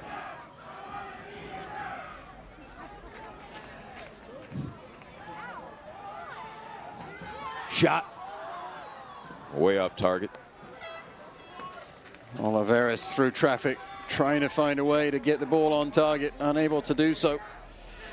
Claiming it was a corner kick, but Alman checking back. It was only a matter of time before he was back into the match. Yeah. As I said, Barry is more comfortable on the left wing. Richard's been a playmaker for Coach Calabrese.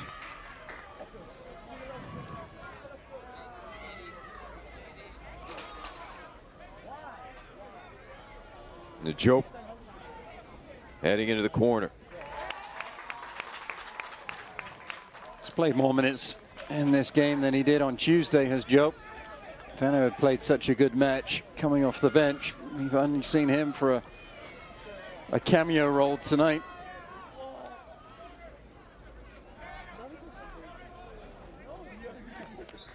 Good seal there by Alman. There's the goal kick.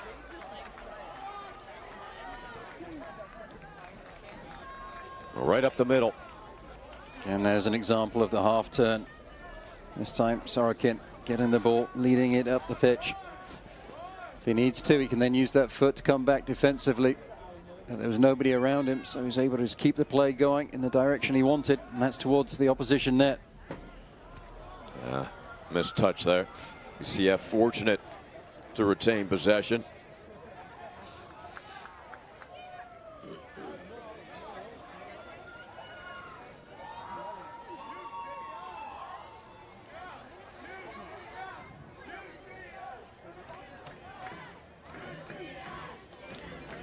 First semifinal went into overtime. Can UCF send this one into extra time? There's Jennings. Turns, shoots, and scores! Cal Jennings, number 20 on the season. Just a matter of time. When you get the ball out wide, good things will happen. UCF stretched out the defense of UConn. Strung the ball along, kept good clean possession. A crisp pass into the feet of Jennings. His back is to goal. Adu Pepra comes inside. Jennings on the run, receives the ball on his left foot, turns to his right, and in one swift motion, puts it into the back of the net. It's actually the outside of his right boot. What a finish to the near post. Remarkable shot by Cal Jennings. Because he had no momentum going into that strike, Matt, to put that much on the ball. That was wonderfully done. Ball's out wide. Adu Pepra comes inside. The channel is open. The ball is vertical up the pitch. The run from the player is diagonal, just as you want it to be. And then good control and composure in the box from Jennings. Haley. You can hear the fans fired up, the team fired up, and the UCF coaching staff fired up. Coach Calabrese yelling at his team, keep going, and to not take their foot off the pedal.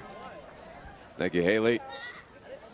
Fans really help ignite this team. Not a huge crowd on hand, but a good-sized crowd and a good, certainly well-organized, and Knight Nation supporting their team on homecoming week.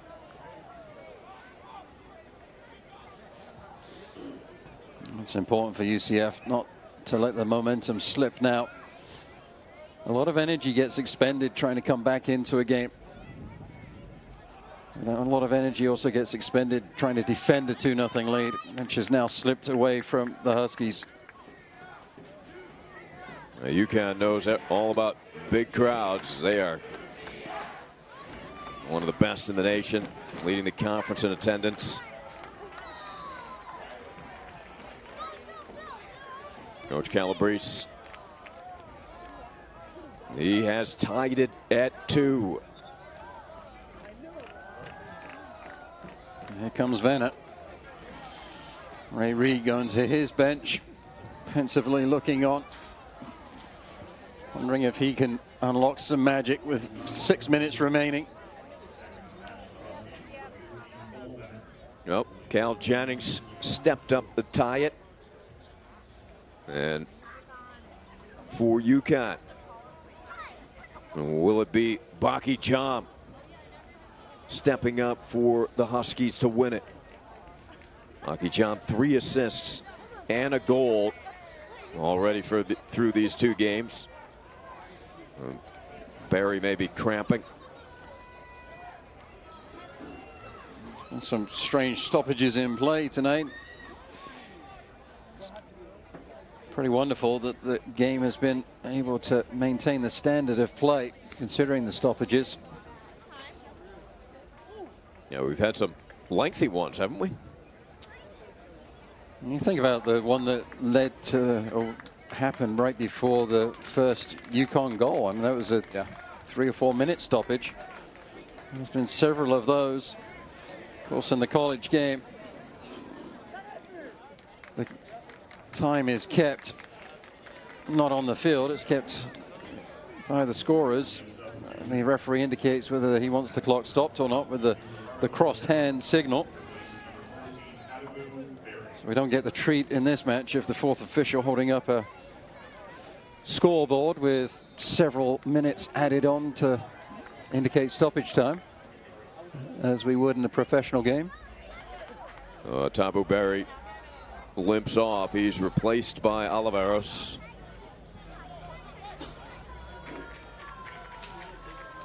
Still over 5 minutes for a regulation winner for one of these 2 teams. 2 goals in the first half for UConn and 2 here in the second for the Knights.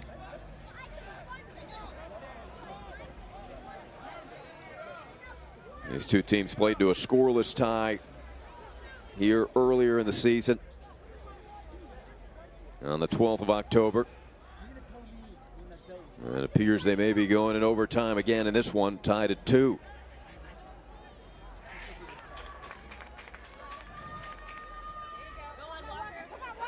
Dawkins with some space now slows.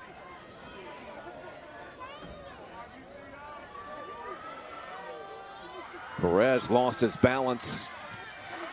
That ball ricochets out to Amon. Unable to keep it in play. And then is shoved by Greenberg. Let's see. They're going to let that play on. Now the 4th official had a really good look at that. He was strolling down the sideline. The referees are in communication all the time. Look here. Greenberg didn't like that Amon put his foot to that ball and delayed the throw in. Amon, though, just overreacting. Yeah, a bit of an acting job there.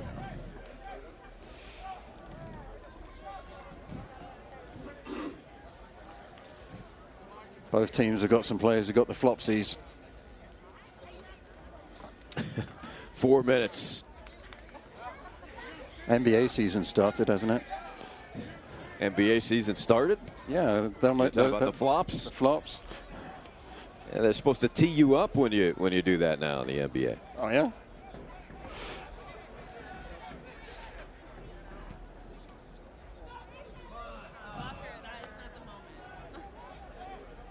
Or UConn, Metzler trying to get an attack started. They've been few and far between here in the second half. The counter-attacking led to 2 goals in the first half for the Huskies. Well, bodied off that, and they play on. Crowd very unhappy. Here's Venner.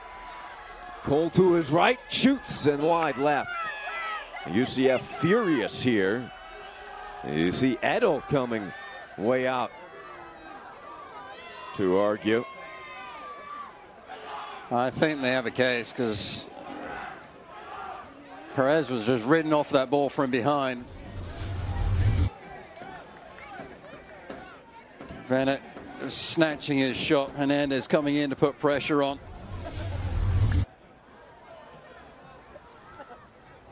The tension is high for both teams. 2:40 to play. Almost feels like there's still a goal in this game in regulation. I wouldn't be surprised. UConn more aggressive here since the game was tied. Good recognition from the midfielders of UCF, understanding that Hernandez had stepped out the back line.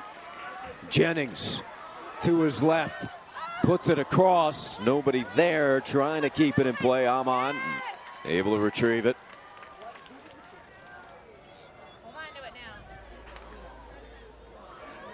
Perez between 2 defenders, still moving. And that slide tackle denied that cross. Greenberg saying, come on, guys. Minute 45 to play. Corner kick upcoming.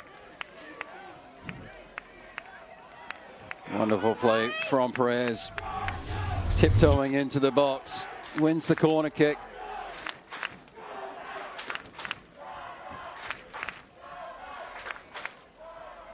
High in the air, headed and seizing it. Catalano with Waitman right there in his face. Poor clearance from the goalkeeper.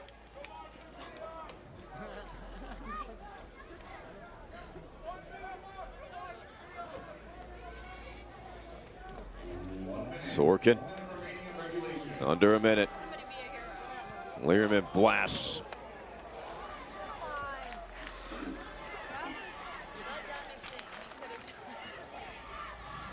Well, maybe I was wrong. Maybe there isn't a goal in regulation. Looks like we may have 2 overtime games here in the semis. Or do we? Venner with 30 seconds. And wisely cleared out of there by the Knights. Clock running, under 20 now.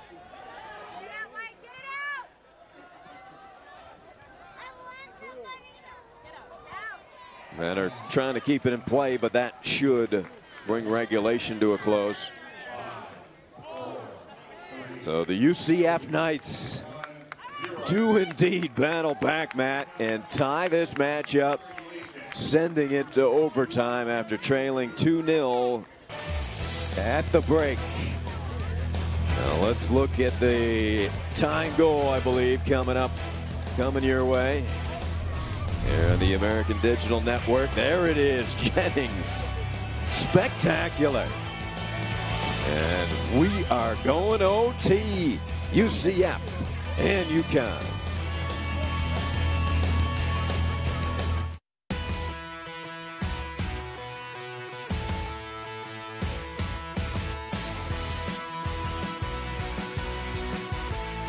Bernie scores! 3 strikeouts in a row.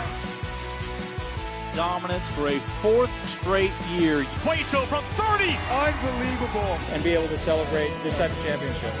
There's the record breaker. They are the champions of the American.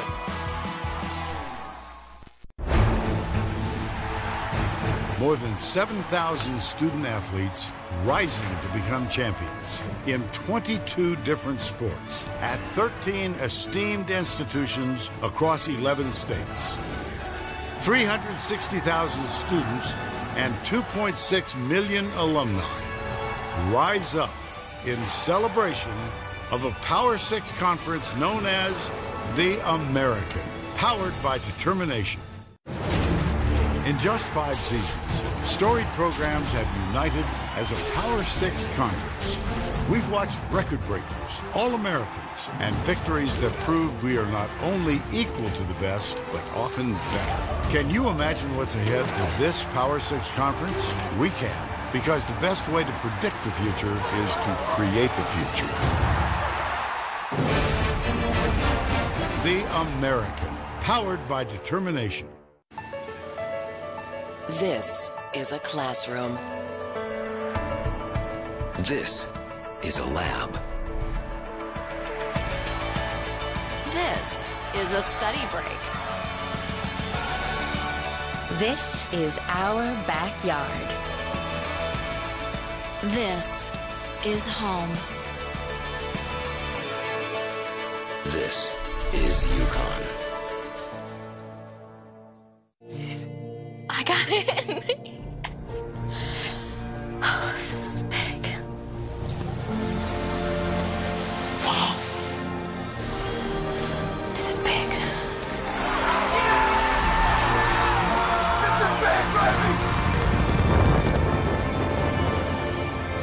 This is big. This is big. Power comes in all forms. Power is a big tackle, a big save, a clutch hit, or a game-winning shot. Power is also standing up for what is right. There is power in the sportsmanship that is displayed across the American. Power is respecting opponents, Officials, student athletes, Coaches and team representatives. Power is not tolerating racial or ethnic comments, profanities, or other improper actions while at the game. The American. Power for life. The American. Power for life. The American. Power for life. All right, welcome back, everybody. The crowd's going nuts here. Jump around, blaring. We're going to OT homecoming week. The Spirit Splash tomorrow in the pond here on campus. And I'll tell you, if UCF pulls this off, Coach Calabrese may bring the whole team into the Spirit Splash tomorrow. They might just throw him in. He'd take it. It's been a really exciting game. A game of two halves with the ebbs and flows within those halves, with both teams being in the ascendancy at different times. And credit to UCF. You said it at halftime. They have the firepower to bring it back, and they certainly have done that, and then some. UConn are on the heels. They have to find a way to get on their toes. Well, look at the shot differential, Matt. 25-13 in favor of UCF. And 8-5 advantage in corner kicks for the Knights. You delve a little deeper, though, the shots on target. Connecticut actually have an advantage of 7-6 in that category, so it could be argued that the Huskies have had the better opportunities inside the box.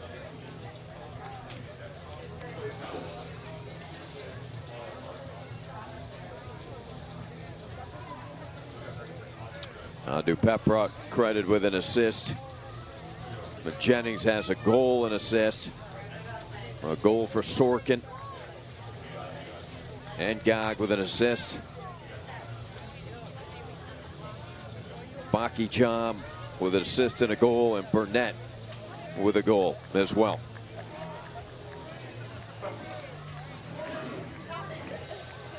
Well, this crowd's certainly into it now.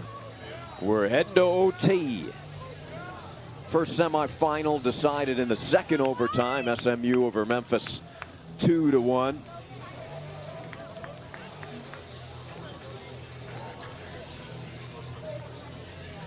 Which team you feel feels more comfortable at this point, Matt? Well, you have to believe that it's UCF. They're on their home turf. They played a much better second half than UConn did. And the adrenaline will be flowing. I'll be feeling very positive going into this first period as the referee comes over to talk to Coach Ray Reid. I'm not sure what that conversation is about.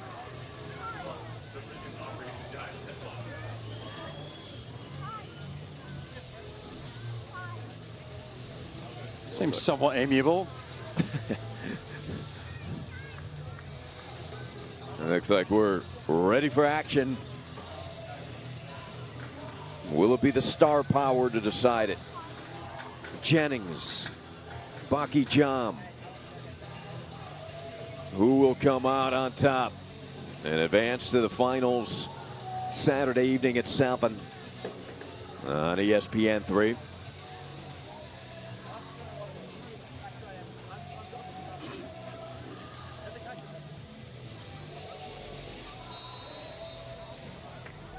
Now you would feel pretty confident that both these teams will get NCAA postseason bids.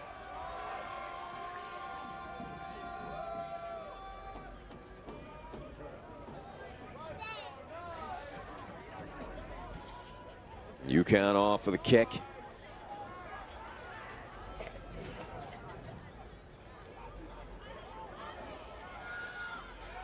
Ref says no foul there. And we have an injured Knight. I think it's Waitman.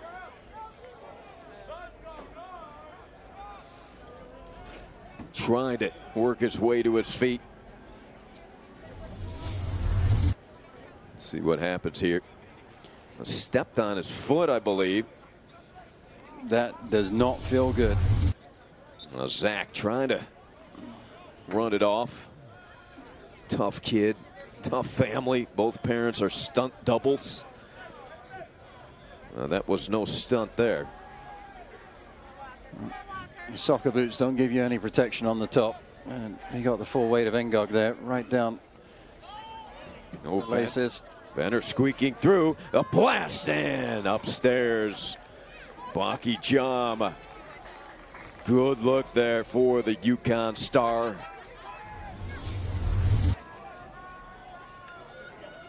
Heard the footsteps of Oliveras, so he snatched his shot a little bit. Eyes got big, looking at Glory. In the end, Glory goes high and wide of the net. Couple minutes in to overtime number 1. Well, Perez lost the handle.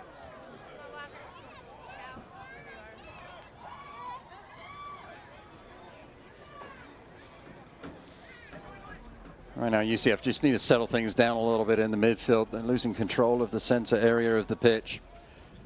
Perez, Sorokin, Amon just need to work together. Deny Metzler and Ngog anytime on the ball. Force the issue wide if at all possible. Burnett Venner. Cole has been impactful since subbing in, as he was on Tuesday. Oliveras advancing. Amon. Luis Perez, very creative.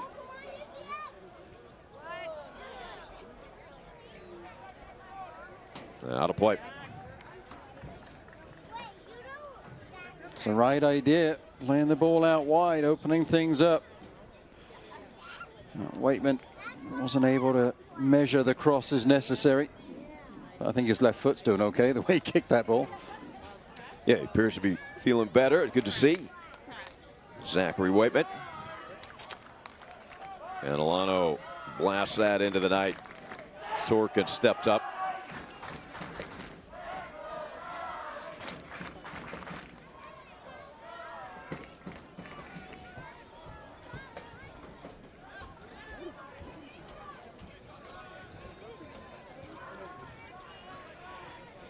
And they find Cal again. Jennings.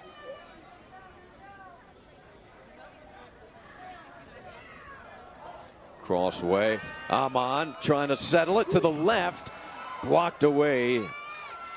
Greenberg coming up big.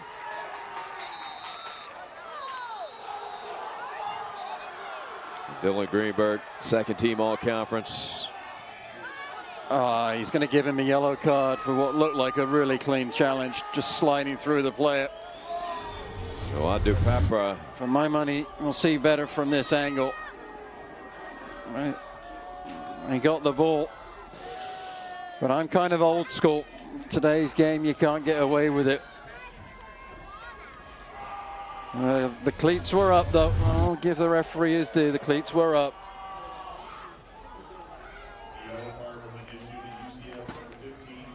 Greenberg did really well in that attack that Amon was trying to collect the ball and have a shooting effort.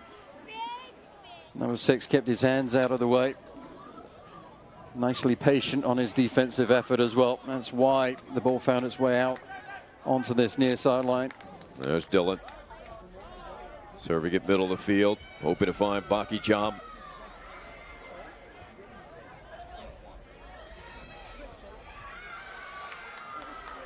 Sorkin back to his right. There comes Louis.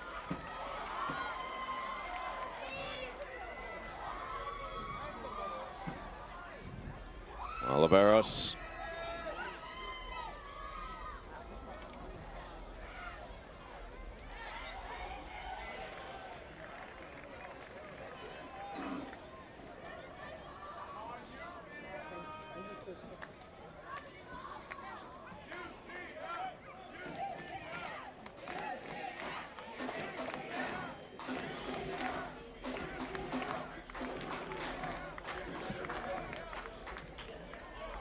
UConn looking to create a chance for themselves.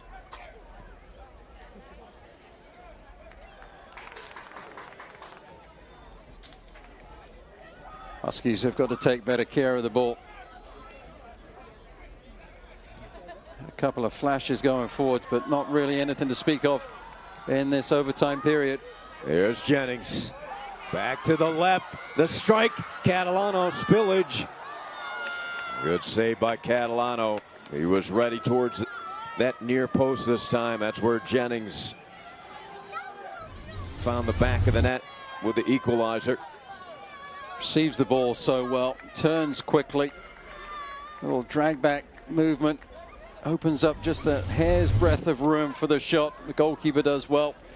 Quickly down to his left.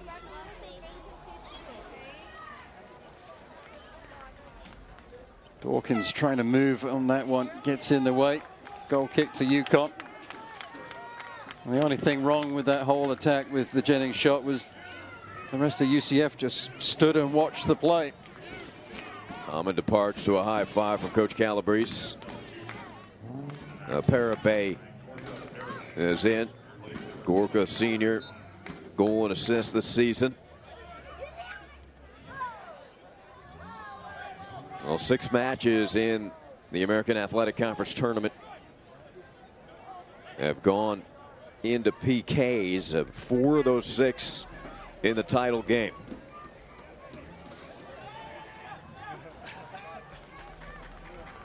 Nice communication from the goalkeeper. Yeah. Under 3 minutes here in OT session number 1.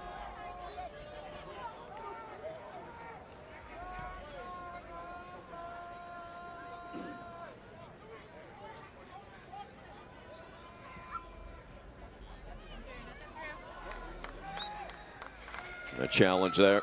Whistle blows, so go against Burnett, I believe.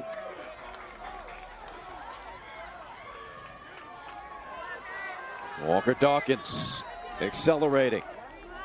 That ball is going to be a corner kick, as that did touch Lappert.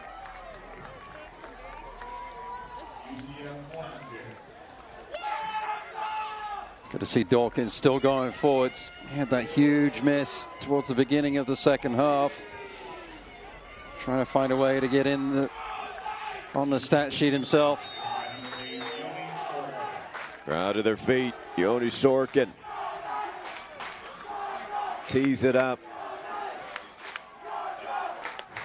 Sorkin with a first night goal. Low in swinger, headed up towards the far post, rolling into the corner. UCF throw-in. Dawkins quickly to Perez.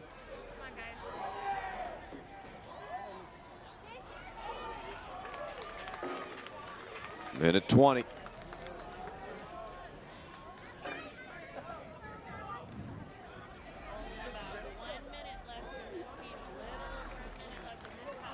Losing that one out of bounds, turns it over to UConn.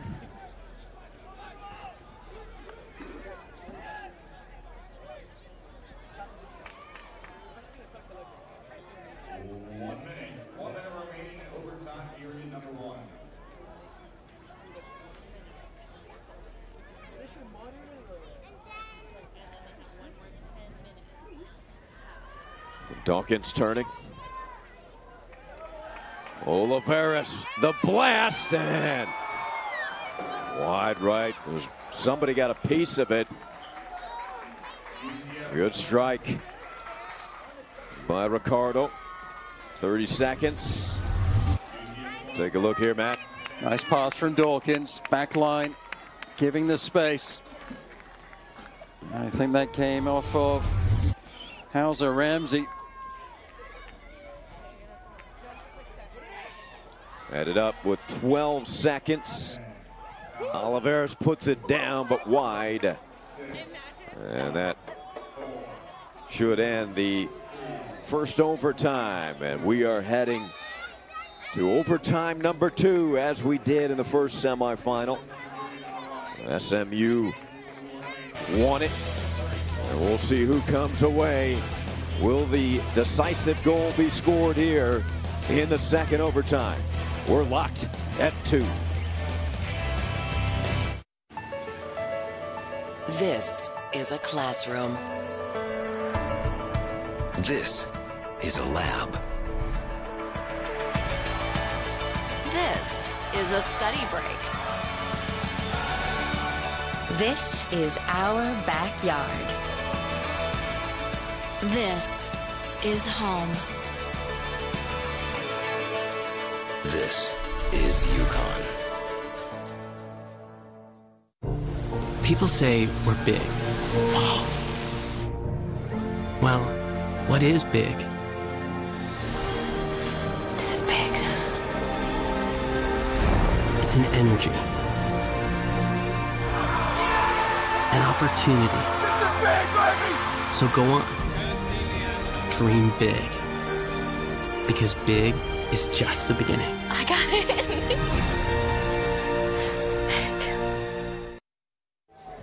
All right, crowd having a great time here at the UCF Soccer and Track Stadium. And they're getting extra soccer for their admission tonight, Matt. Second overtime of the first game, 2 overtimes here in the second. UCF fans ecstatic, though, because their team trailed 2-0 at the half. Impressive comeback from UCF. Somebody used to tell these players it's a school night. Class tomorrow. Homecoming week. These fans don't care. They're just excited. Coach Calabrese. Last minute instructions here before overtime number 2. What's the message from Coach Cal? Really, it's more of the same. Just keep on keeping on. That UCF are having the attacks going forwards, but the flip side is they've got to be smart defensively and make sure that they don't leave themselves exposed to the counterattack. For me, it's just about getting that ball wide, as we've seen it time and time again throughout this match, and particularly in the second half from UCF, stretching out the defensive lines of UConn. But the Huskies, they keep showing that they are so dangerous going forwards. And you got a player like Mbaki Jam, Harris, Venner, all of these players, they're so dangerous going forwards on the attack. You cannot rest on your laurels if you are the Knights. And Coach Reed, winner of 4 national championships. He's a little bit worn out. Probably feels like he's played this whole match. Well, he's walked up and down that sideline a bunch. What do you think his strategy is with his team coming into overtime number 2? And somehow they've got to find a way to get some passes strung together. Play with some confidence. Try and find Harris on this near sideline. Going down the right flank of the Huskies. At this point, Coach Reed might be a little relieved to see this final 10 minutes out and see what happens from the spot.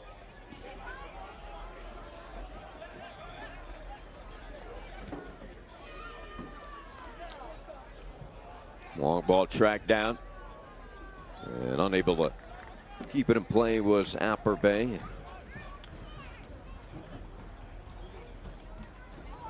Dylan Greenberg, great competitor. Second team all-conference last year and this year.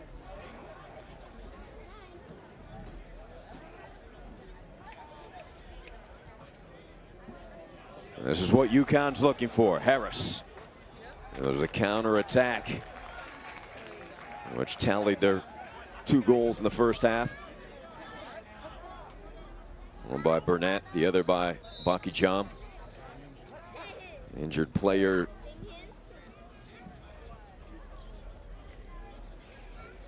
Stretching out the calf muscles. And dreaded cramping, I believe. Yeah, no surprise. Very humid weather. Players losing plenty of fluid. And out on this pitch for a long time here tonight.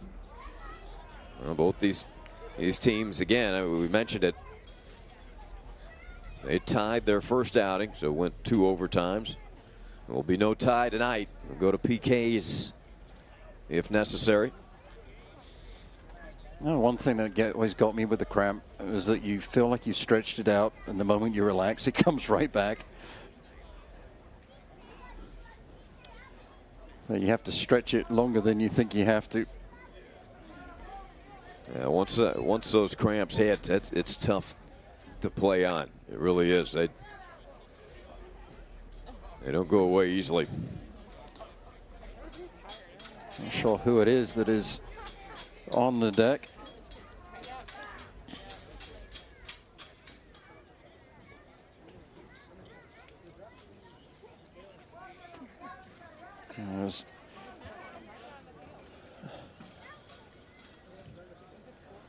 Well, here's our championship.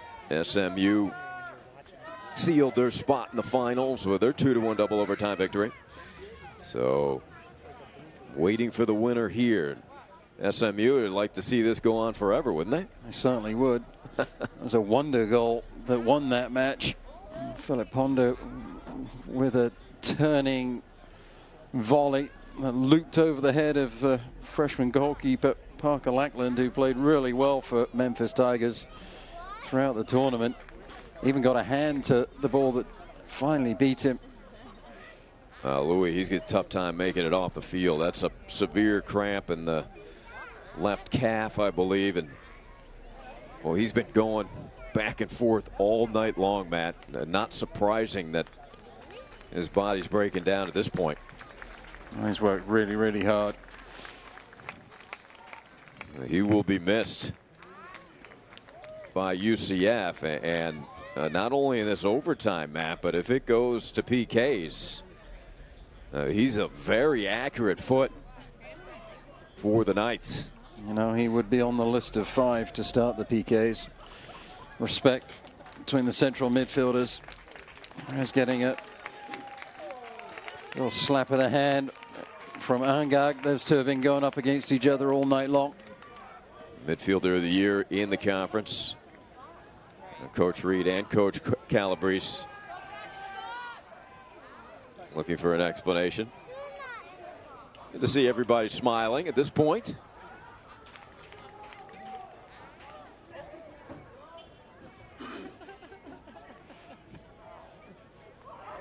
Maybe Haley can get a word of what this conversation's about.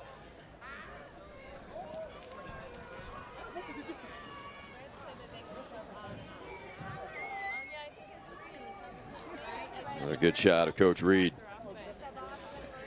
Well, the referee's got ball in hand. I think it's a throw in. I'm not It's been so long, I forget where the ball was when the whistle went.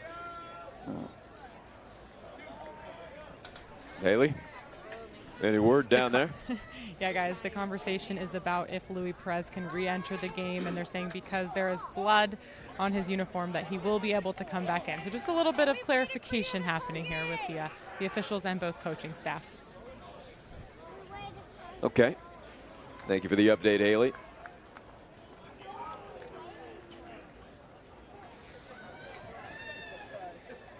Well, coming back in is Stigward. UCF substitution. For the match for your Knights, number 19, Max Stigward. Place number 10, Louis Perez. He's been sat for a long time. Hasn't been in the game since the first half, if memory serves me correct. Yeah. Stigward, 1 assist on the season. He's played 30 minutes tonight.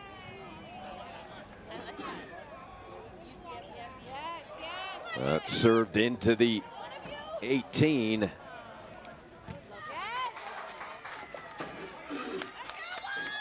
Such a difficult ball for the central defenders to deal with. Hauser, Ramsey, and Lampard did a really good job in the end.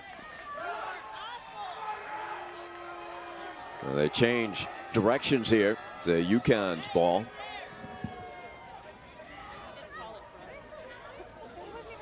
I swear it's tough as a player with all the stoppages. You're tired. So much on the line. You've got to maintain your focus. The stoppages can make it hurt worse. You're just standing still, right, Matt? You kind of lose that rhythm. It's generally when your legs tighten up on you. Yeah. As long as you keep moving, you can a lot of the times get away with it. But the moment you stop or change directions quickly, that's when the cramps get you. There comes Jennings. Nice denial by Lappert.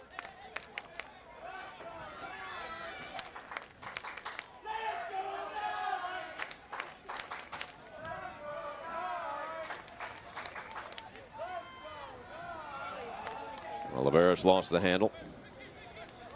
No, Stigward, excuse me.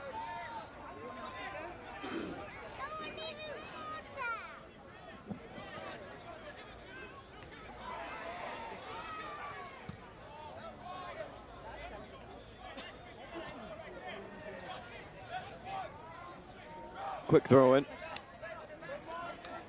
Waitman. Jennings trying to collect and seal at the same time.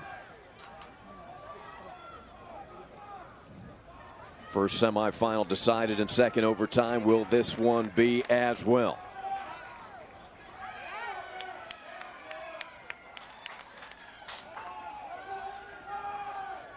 Learman. They don't have Perez in the midfield as he is left with an injury. Baki Jam looking for his first touch in a while. It has been a long time. He did have the shot right at the beginning of the first period of overtime. It feels like that was the last time we did mention his name. Yeah.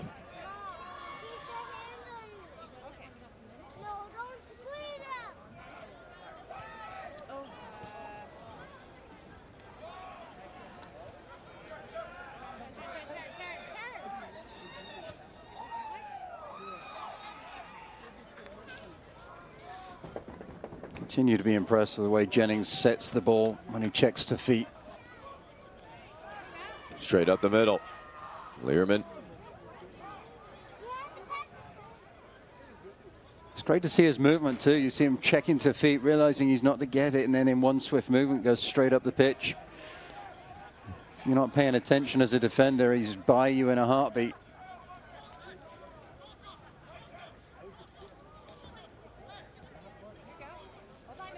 Oliveras tries to settle it. It skims out of bounds.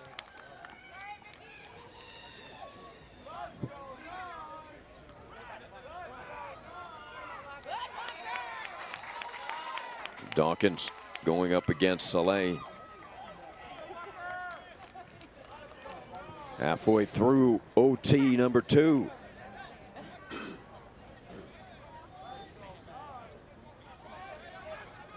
Amon will re-enter.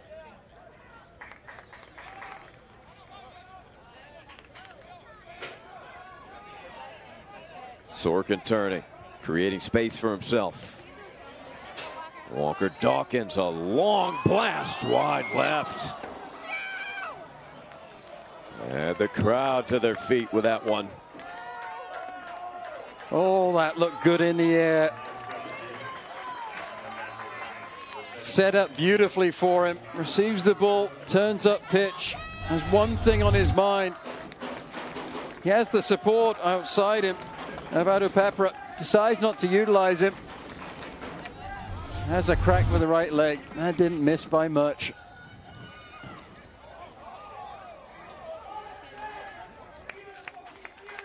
Under 4 minutes.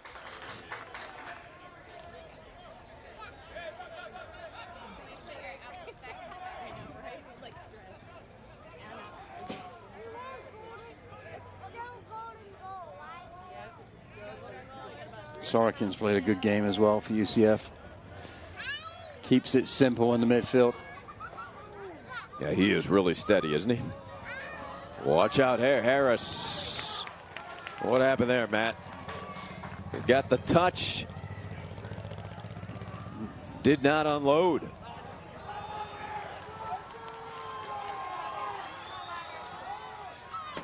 UCF back the other way. That ball deflected. They're going to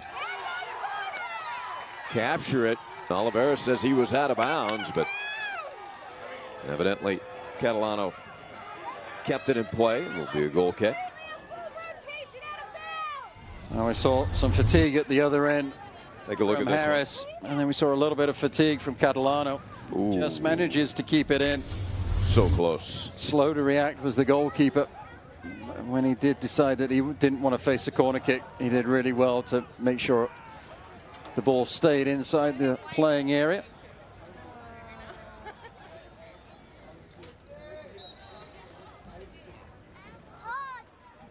Two and a half minutes. Dayon Harris, he had that quick touch, but unable to collect it and really put much on that shot. A great look on the prior attack. As far as tough as a player, you have a goal scorer extraordinaire of Mbaki Jam, and sometimes your first instinct is to look for that player. But sometimes you need to take the responsibility on your own shoulders and have a crack on frame.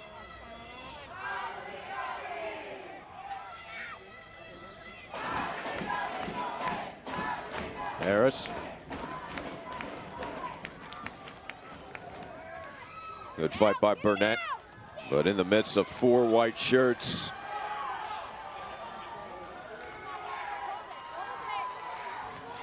Dawkins on the attack. There's Cal. In traffic. Puts it out wide. Shot. Catalano got a piece of that corner kick. Burnett is still down in the other penalty box. UCF had no need to stop that play. There was no danger to the player. They had every right to continue the game. Yeah, some more theatrics down on that other side. Sorkin.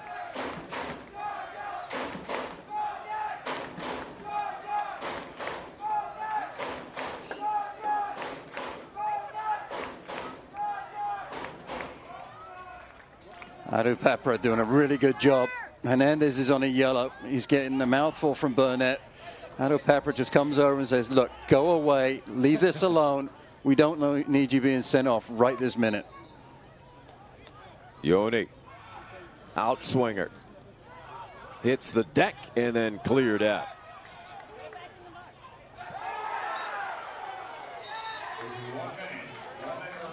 Well, these two teams have seen enough of each other. I think those two players have seen enough of each other. Burnett and Hernandez. And now Oliveira's coming in. That was a good job from Hernandez. He stood his ground but did nothing silly. Clock is stopped. Yannick Edel way out on the offensive side. Clock stopped 35 seconds. It's definitely a foul that against Burnett. See Hernandez just putting his hands behind his back.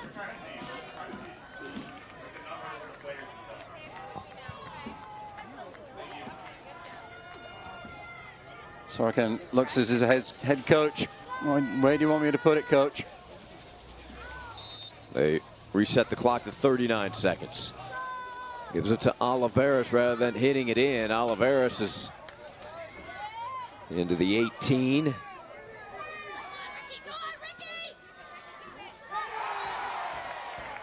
A lot of physicality there.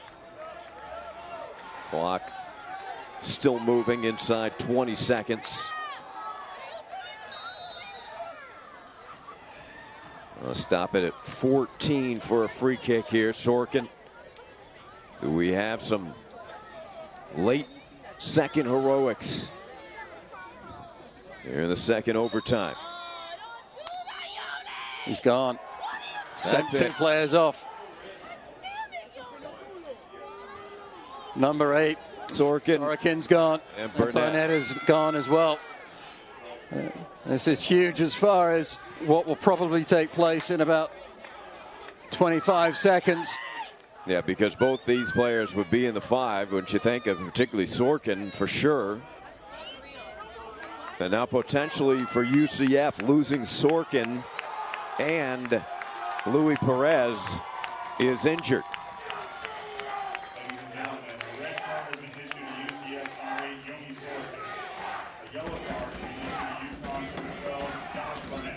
It was a yellow to Burnett. Yeah, so that could have been both yellows, but that's Sorokin's second. So he's out. And if they do make it to the final, he'll be missing on Saturday. So very costly. Yeah, you think that we kicked the water bottle was 1, and this is 2. Stigwart. It's in. It's in! It's over! UCF. Unbelievable. Max Stigwart off the free kick in double OT. Stigwart, his first goal of the season.